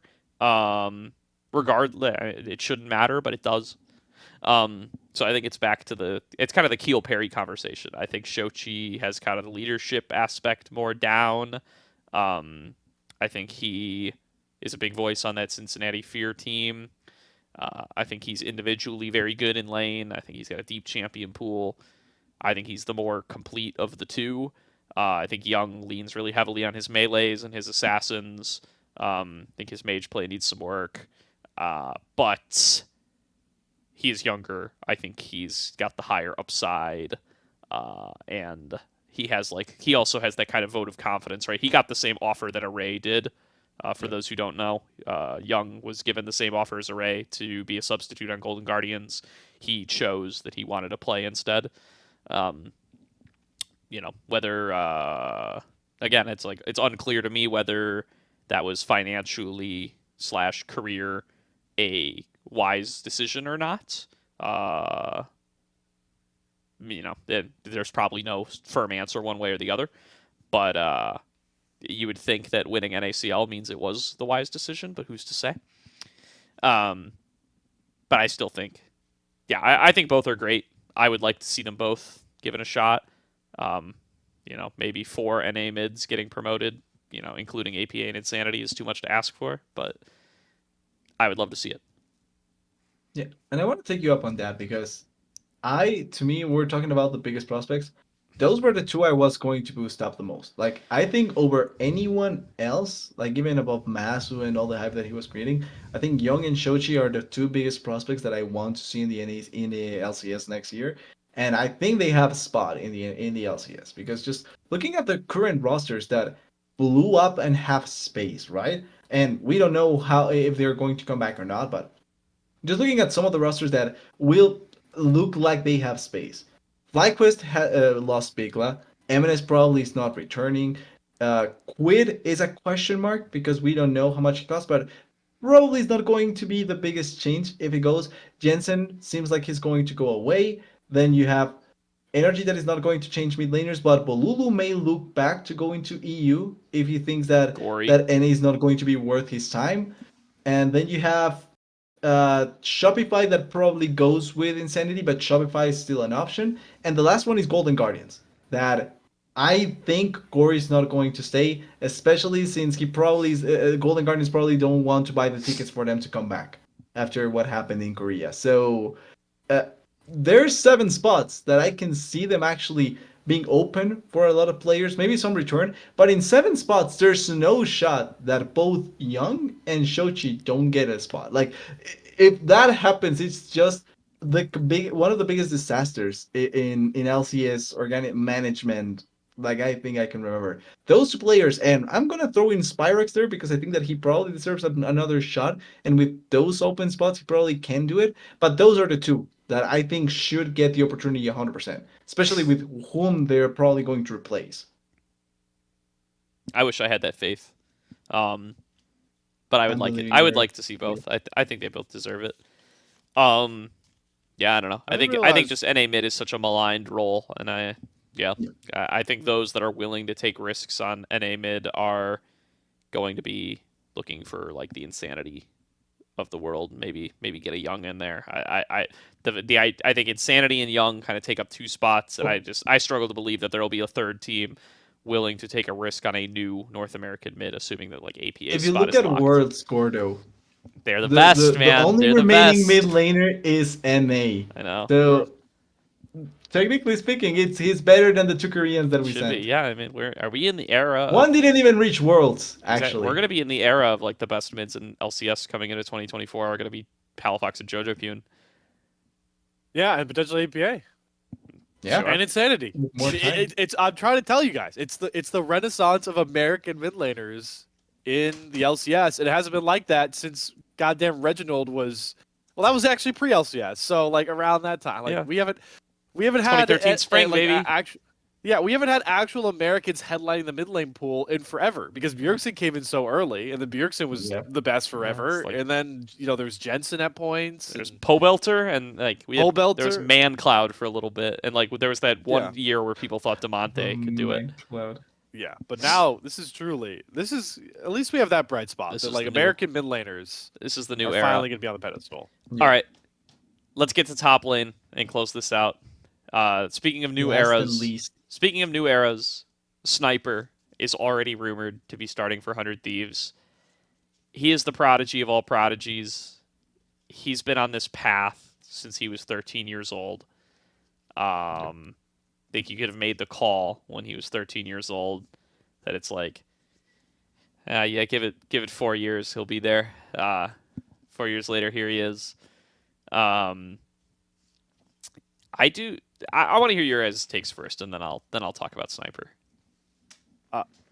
So he is the prodigy of prodigies. I fear that 100 Thieves are going to screw this up again.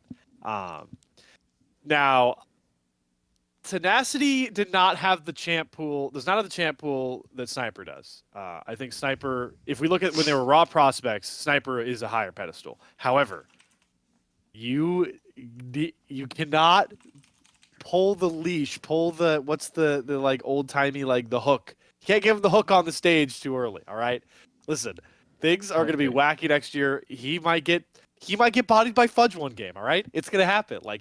There are going to be top laners that are going to give him his welcome to the league check. For the love of God, Nadeshot, do not pull him out of the starting lineup. Do not bench him. Do none of this. You need to give him the full split, at least spring, to just play in the LCS and develop. And then after a split, if he's shaky, do whatever you want. But you cannot treat him the same way we watched Tenacity go around this 100 Thief top lane. That's my take. Well, wasn't the one that picked him up Papa Smithy as well? Yeah. I think the one that brought him up into the 100 Thieves system was Papa Smithy. So I think 100 Thieves is taking him because he is the prospect. But I feel like if it was under Papa Smithy, he probably would have gotten way more time and leeway.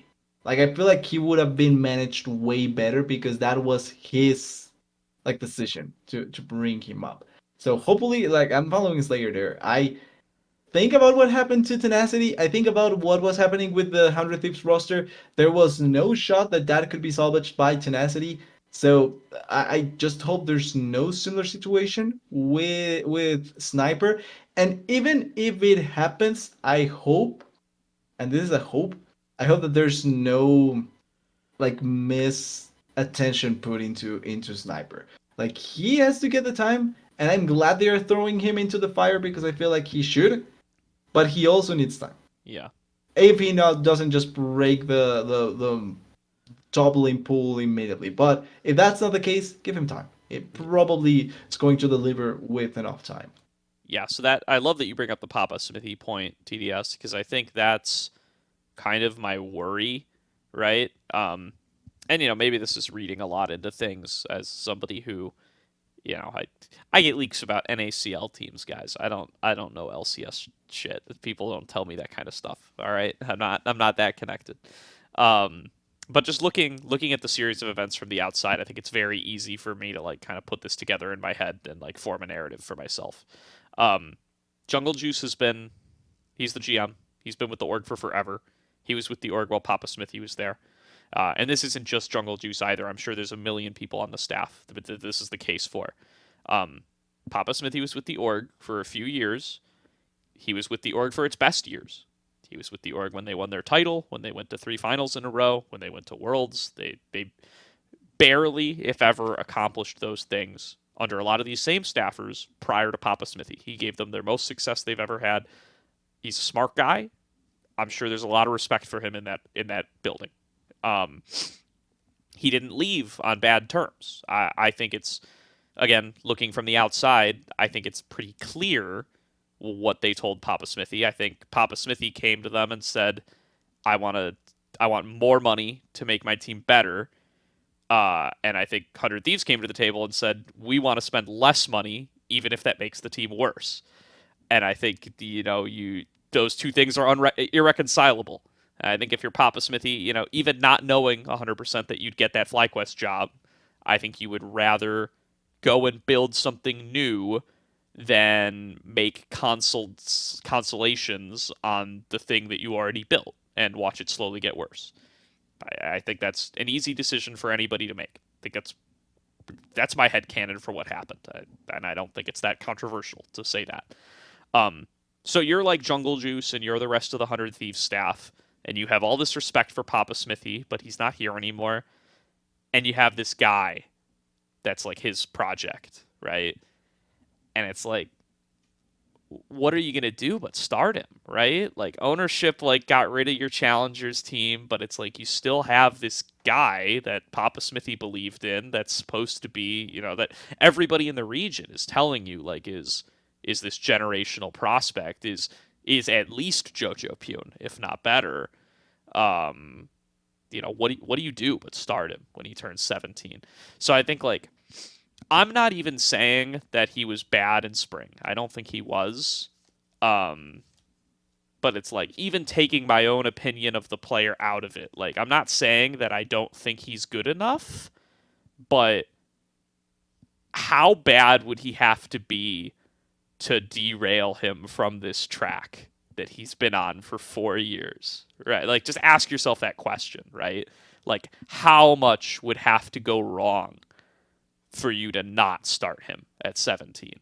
The answer is a lot to me. So it's I don't know. I'm lowering my expectations, right? I think he looks solid in spring, but I think he'll need time. And I think he has been hyped as this generational prospect for so long that he would have to be a lot less to derail him from this track that he's on. And we also need to remember that in that spring where he looked okay, he got subbed off because of personal stuff He that had health issues. didn't. Yeah, he had health issues that we didn't get much info into, if I'm not wrong. There wasn't a clear message saying what exactly was going on with him. Is that going to persist? Is that that's another question we don't know.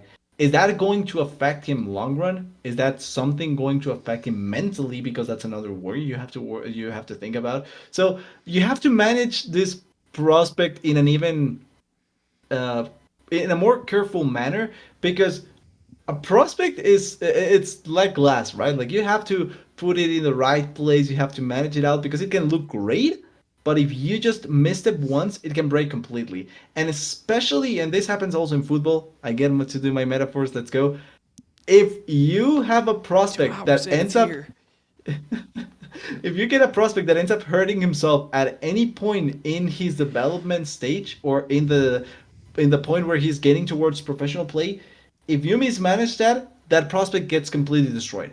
And it has happened time and time again in the world of football. One of the most recent examples is Ansu Fati on Barcelona, where he was a prospect, he broke himself once again, broke himself again, and then now he's trying to recover form. But it's not the same as it was before. So you have to be way, way, way too careful with this, especially now that he got a bit hurt in the spring of this year. I don't think, to answer Gordo's earlier point, that there is a floor that Sniper could potentially hit that would knock him out of starting spot on 100 Thieves, who desperately are looking for the next flagship. Because I think most of the teams getting blown up, who's left? Maybe they keep Double Lift's corpse around for another split or something like that. I don't think that this is a highlight making lane anymore. We got to look elsewhere. And to build off of what TDS is saying, the only floor that I can imagine being hit is one that Sniper has set for himself.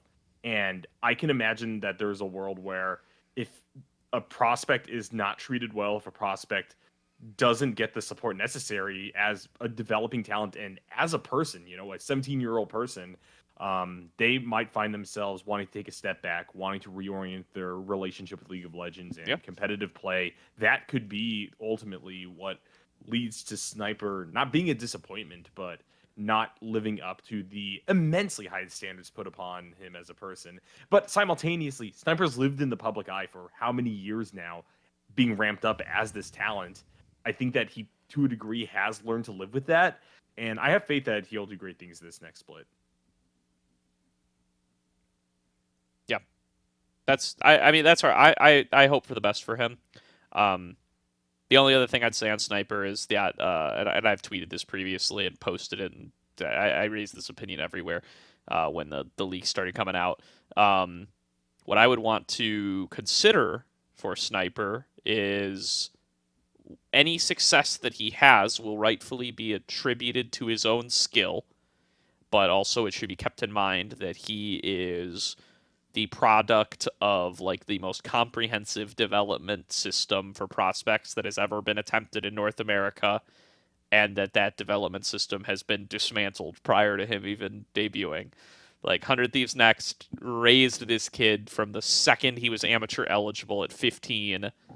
He has been on this firm track from like 15-year-old playing amateur in an LCS project, 16 years old playing challengers in that same LCS project, now 17 years old starting LCS, same LCS project. Like he has been taken the full route in a way that nobody really ever has. Like Johnson, I guess, was close, but Johnson didn't really get the starts on Academy, and then he switched orgs when he debuted to Dignitas. So not really fair to him. Was it to Fly? It was to FlyQuest first. Either way, it was not a great org at the time. Maybe Blabber is the closest. Yeah, Blabber is, I guess, the closest. But yeah, and even Blabber, it's like there was no amateur at the time. Like Blabber was already, I think he was 17 starting in Academy, 18 starting LCS, which is like still plenty young. But yeah, the point is, right, it's not like there's been very few projects that take players from this young to become LCS players. And I'm very curious to see how it plays out. And if it's a great success, maybe we should look back into those developmental programs, guys. Maybe we shouldn't have killed our NACL teams and our amateur teams. Well, I have hope because Papa Smithy still has his academy team and he hasn't said anything. True. Maybe there we can keep the hope up. Maybe. I do want to switch to the other side of the coin because as much as I think Sniper is a prospect that needs to be discussed, there is a lot of top laners we're talking Let's about. get some other top laners on here. Yeah, I think Sniper deserved his big spiel, but yeah, let's talk about the others. Yeah. I want to go to the other side of the coin, which is two top laners that are older, which is hindering them. I'm going to group them together with age, even though they're kind of in different situations. I think of Philip and Quacker in similar vein, personally. Mostly, I am higher on Quacker. Obviously, me and Gordo have not shut up, not only here, but on broadcasts and leagues that he's now in, about Quacker, how high we are on Quacker, putting him on third team. The thing that holds him back is age. I don't know if he'll get a shot on an LCS org.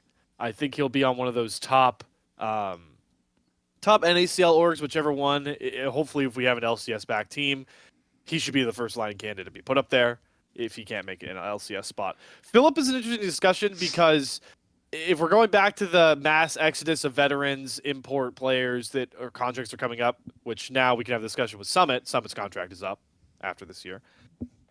How do we feel about Philip stepping into the top lane for TL? I mean, how many of these TL players do you think that have been held up highly? Because I feel like Philip not in a similar lens to us as a Kim Down? Yes, but I think that TL, and this is a point that I can make for any player in TL. TL has a top laner that they can break up in the form of Bradley.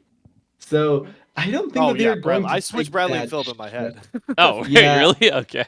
Yeah, I mean. Yeah, that makes more sense now. Yeah, Bradley. So that makes more sense now. I think both are like in the consideration, right? I think all. Well, Philip had a much better summer than I was expecting from him. Like I was a bit down on Fear, and Philip was actually, especially playoffs. I think the playoffs part of Fear, where they were together, right? That was a really good shining moment from a couple of these players, and particularly Philip really shined through. So I can see him going back into the LCS. Like experience is there. He knows kind of the atmosphere and environment, so he can go back up there. And looking back into it, 4 spots open because of Korean players more than likely not coming back, which are Summit, Impact, Rich, and Someday.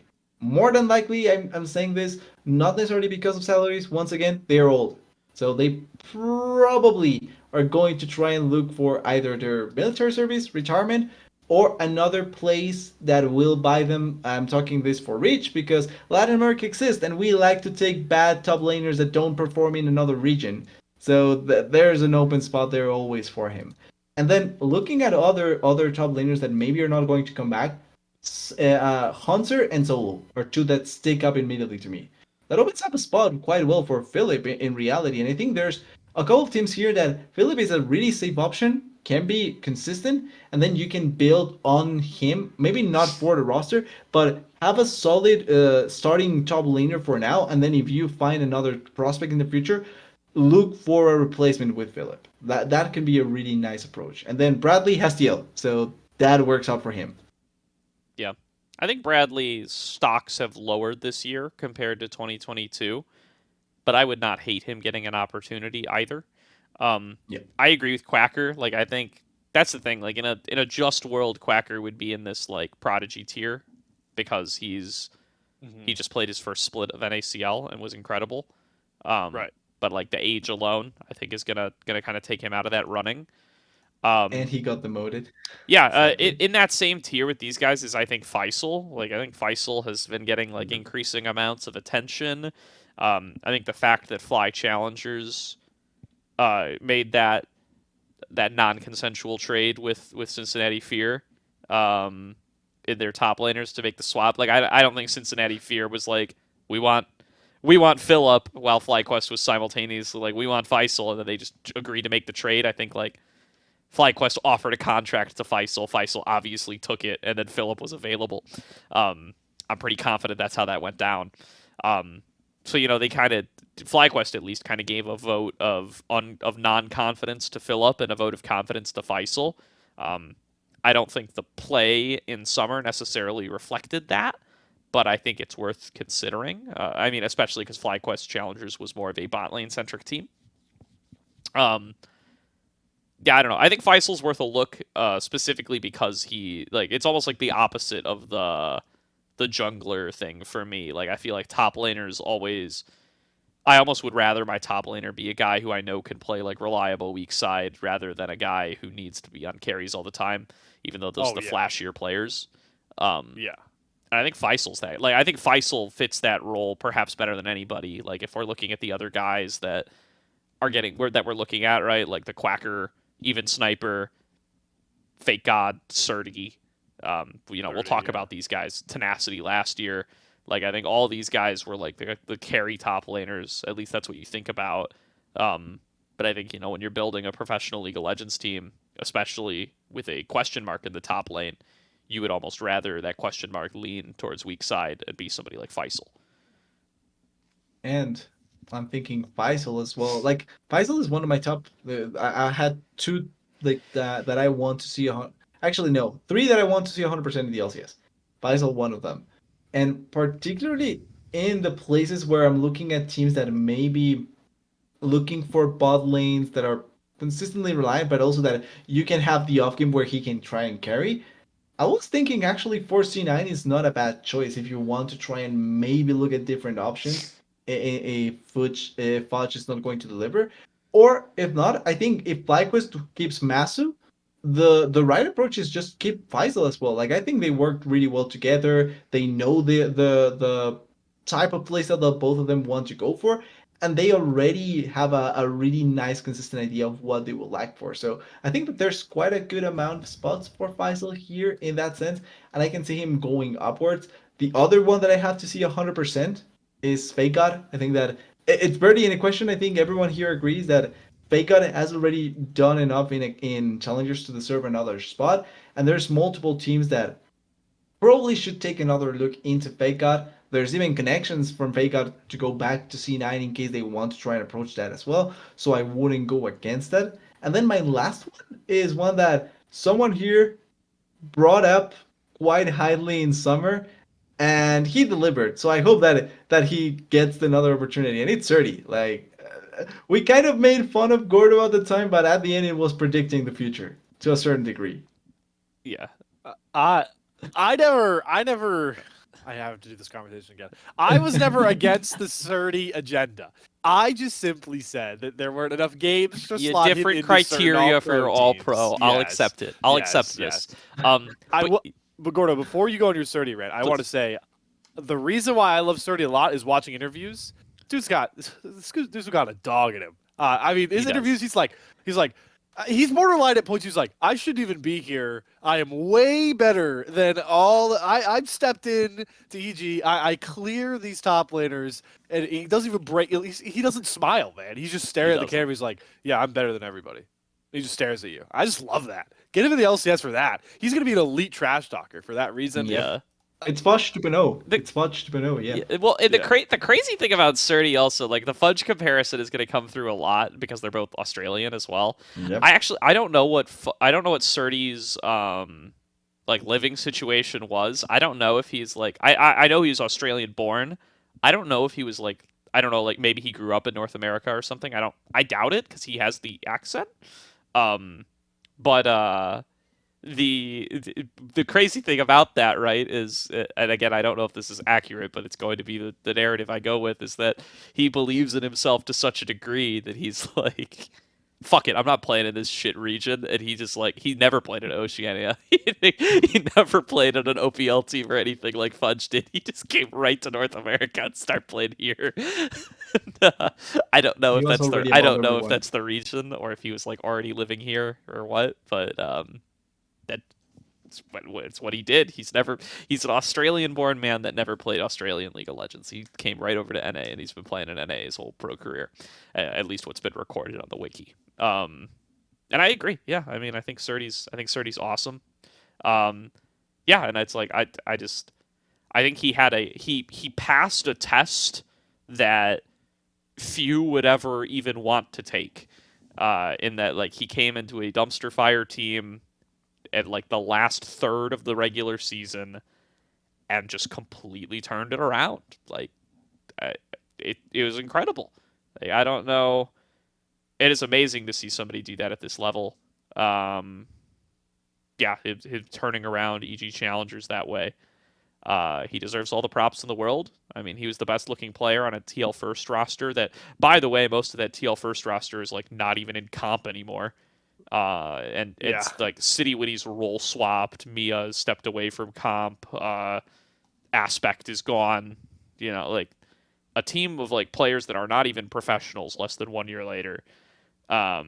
He was the best player on that team. He gave them the most life they could. And that's no hate towards those players either, by the way. But like, it was just a player that was it was a team that was well below the level of the league. And I think events since then have shown that. And Surdy was like the best player on that team by so much, and was the only reason that they weren't in the Fly Fam CLG Faith conversation for like, will this team win any games? Which was the conversation we were having about these teams at the time. Like, TL First was a level above that, based only on Surdy.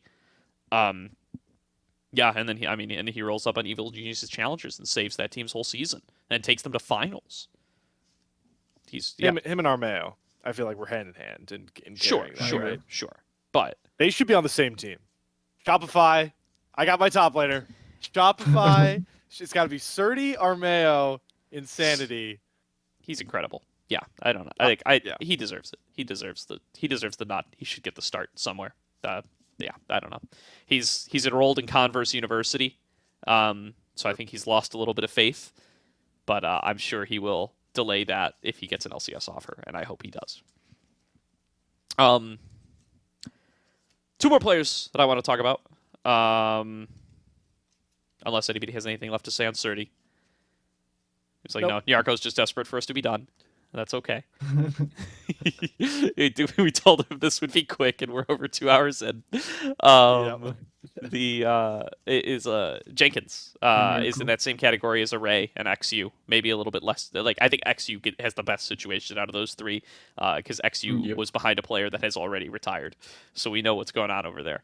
A little bit more of a question mark for Jenkins. He's a sub for 100 Thieves, which means he can't start, because we're already getting rumors of Sniper.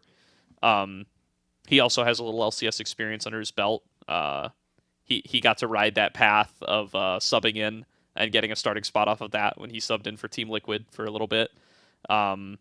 before getting the start on CLG, where that team was very bad until they replaced him with Dokla and got a lot better. I think Jenkins has shown a lot more in his time in Challengers since then. I think especially his spring on CLG Challengers was quite good. His Pocket Warwick stands out to me as something that was quite good. He passed the Cho'Gath test when the Cho'Gath test was something that Nyarko and I were on hardcore. His flanks were very good. I think his laning got a little bit better. I don't know. I think he's an interesting prospect, and I just raised the same question I raised about Array. Like, I wonder what opting out of the competition and playing as a sub means for his status as a prospect in this league, because I don't know what it means. I feel like there's a duality with it, right?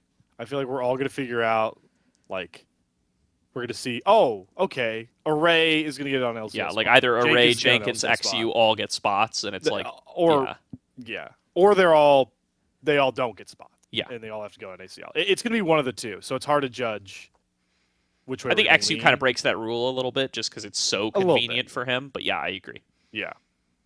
And go ahead, TDS. the Jenkins thing, though, to me, is that I feel like even though I would like to see him once again, he's kind of in a bit of a like circle that he put himself into, because his last LCS performance wasn't great, got replaced, and the team did way better. Then goes down to the NECO, in which I agree that he did better, but his performances didn't really net him any like big results compared to someone maybe like FakeGod, who goes down, wins the consecutive titles this year, and then now looks actually quite promising to go back into it. And then he also takes a step back in the summer split. Yeah. So it's kind of like he's in a spot where his most relevant experience is going to be the last LCS split. And I think that's the biggest worry, is that because there's so little to actually try and guide yourself onto for Jenkins, there's not much that maybe LCS orgs will try to argue in favor of Jenkins. Like, if he comes back now this split for NACL and then he wins it, I can see it being an immediate like go up for Jenkins. Yeah. But it's not the same path as FakeGod, and I think that he kind of shit himself in the foot by not taking the similar approach to FakeGod in this particular split. Agreed. Obviously, hindsight is 2020, and he didn't know what was going to happen at the end of the year. But that is going to hurt him even more than any other player, because his last performance is pretty much the LCS and then Academy not being the greatest. Yeah. The weirdest thing, like, I think what makes top lane so difficult to judge in particular coming into this offseason is that it really does feel like the top lane pools, more than anything, were radically changed by the kind of collapse of the NACL between spring and summer. Like, there's a lot of Koreans. Yeah, well, like FakeGod, Jenkins, and Philip, or no, sorry, FakeGod, Faisal, and Philip are like the constants. So I feel more ripe on my rating of them. But you think about like spring, and it's like there was Sniper, there was Hoon, there was Jenkins, Surdy. Yeah, We forgot about Hoon, actually. Yeah, there was Sniper, there was Hoon, there was Jenkins, like Surdy was elo held. Yep. Lunaz, yeah. Yeah, like so like that was like your and like there was Moose Hater in spring. I'm just thinking about like players that were there, right? And then like so like that was like a totally different pool, right? And then you come into summer, and it's like now Sniper's gone, Moose Hater's gone, Hoon is gone, but like Surdy was gone, and then comes back at the end, but then it's like now Quacker's there, and Quacker looks really good, and now Zamudo's there, and Zamudo looks pretty good. So it's like it's so weird. The pools were so different between one split to the next that it's like it feels feels really weird judging guys like Sniper and Quacker and Jenkins because they didn't play in Surdy on a real team, right? Because TL First was like mega elo hell for him. So it's like so weird that like it feels like Quacker and Surdy compared to like Sniper and Jenkins, they like played in totally different leagues. So it's like yeah, it's like so hard to compare them. And they didn't really play against each other, like not in a real sense. Like Surdy literally was there, but like Surdy was surrounded by a team that didn't really let him do anything. So, yeah, I don't know. A weird situation there all around. Only other player I want to talk about is Tenacity, who not only did not write off coming back this year, but pretty explicitly said that he would be considering 2024 offers. Like, I don't know, it didn't fit with the narrative of him retiring, so nobody really talked about it, but like interviews like day after he stepped back to become a streamer, he was like, yeah, I'm not retiring. I'm going to look for offers in 2024. So, you know, will he get them? What will they look like? Will he take them? I don't know. I don't know if you guys have any thoughts beyond that. I just wanted to call it out because it's like if I wouldn't be his, like, I don't want to BM Tenacity because he seems like a cool guy, but like his streaming numbers aren't great. Like he's not streaming to that many people, just for a professional streamer. And I don't know. I wonder if he like gives the pro play thing another shot. Like I wonder if we like. I don't think a major team would want to take a chance on him, but I like an Immortals Tenacity, a Golden Guardians Tenacity. If Licorice isn't sticking around, I think these are within the realm of possibility. Or like Shopify Rebellion Tenacity. Like I think this stuff could happen. I don't know. It's crazy that this guy went from like a super highly sought prospect that like if he didn't start for 100 Thieves, he was going to be traded to Evil Geniuses, remember? As their new top laner. Like there was a lot of hype for this guy, and he like plays one split. Hindsight. He plays one split where he gets forced onto tank duty forever.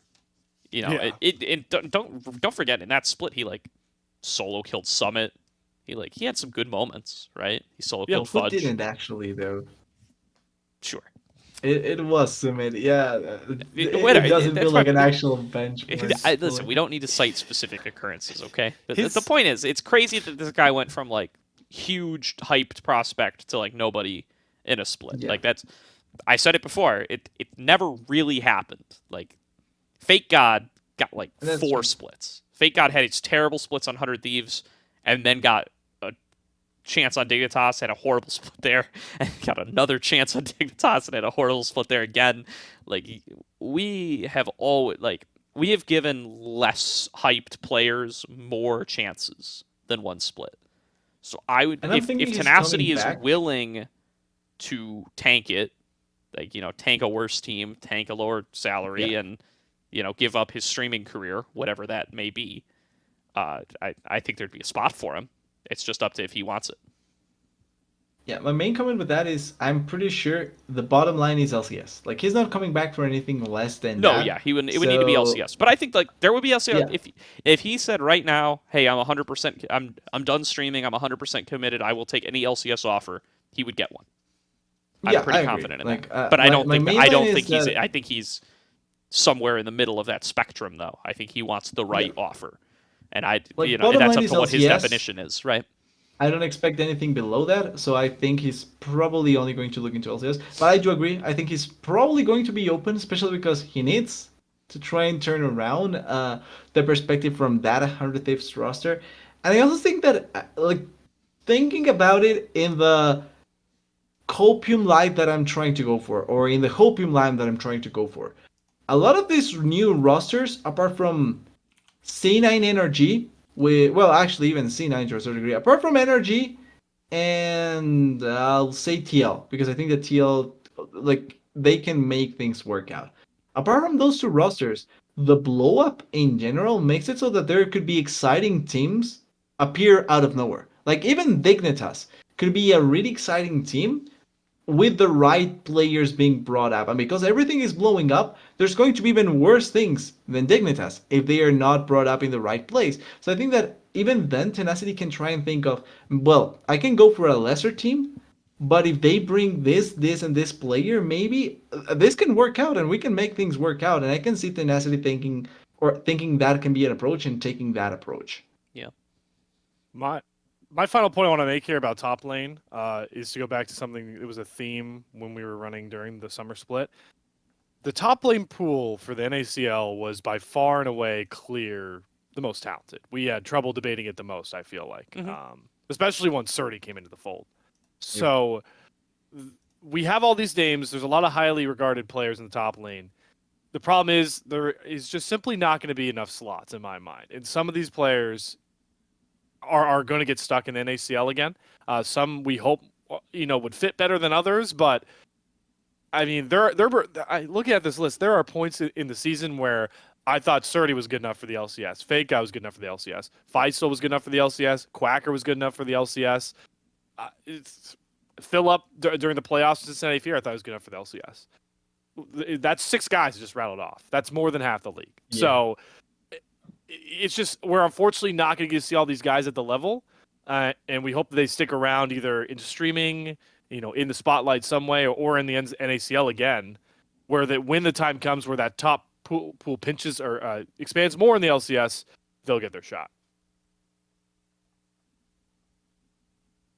Fair enough. Yeah, I think that's about it. That's a lot of players that we just talked about. So thank you all for listening the whole time. If you've actually listened to the whole time, if you've just been poking around, looking for timestamps that I've put in because of players that are being rumored, I don't blame you. I don't know. Maybe go back and listen to his chat though. I'm sure we have some interesting 32 players. There's some interesting nuggets in there somewhere or other. Or at the very least, I have stuff to clip and say I told you so when it comes into the next season. So thank you guys for hanging out with me. Thank you everybody at home for tuning in.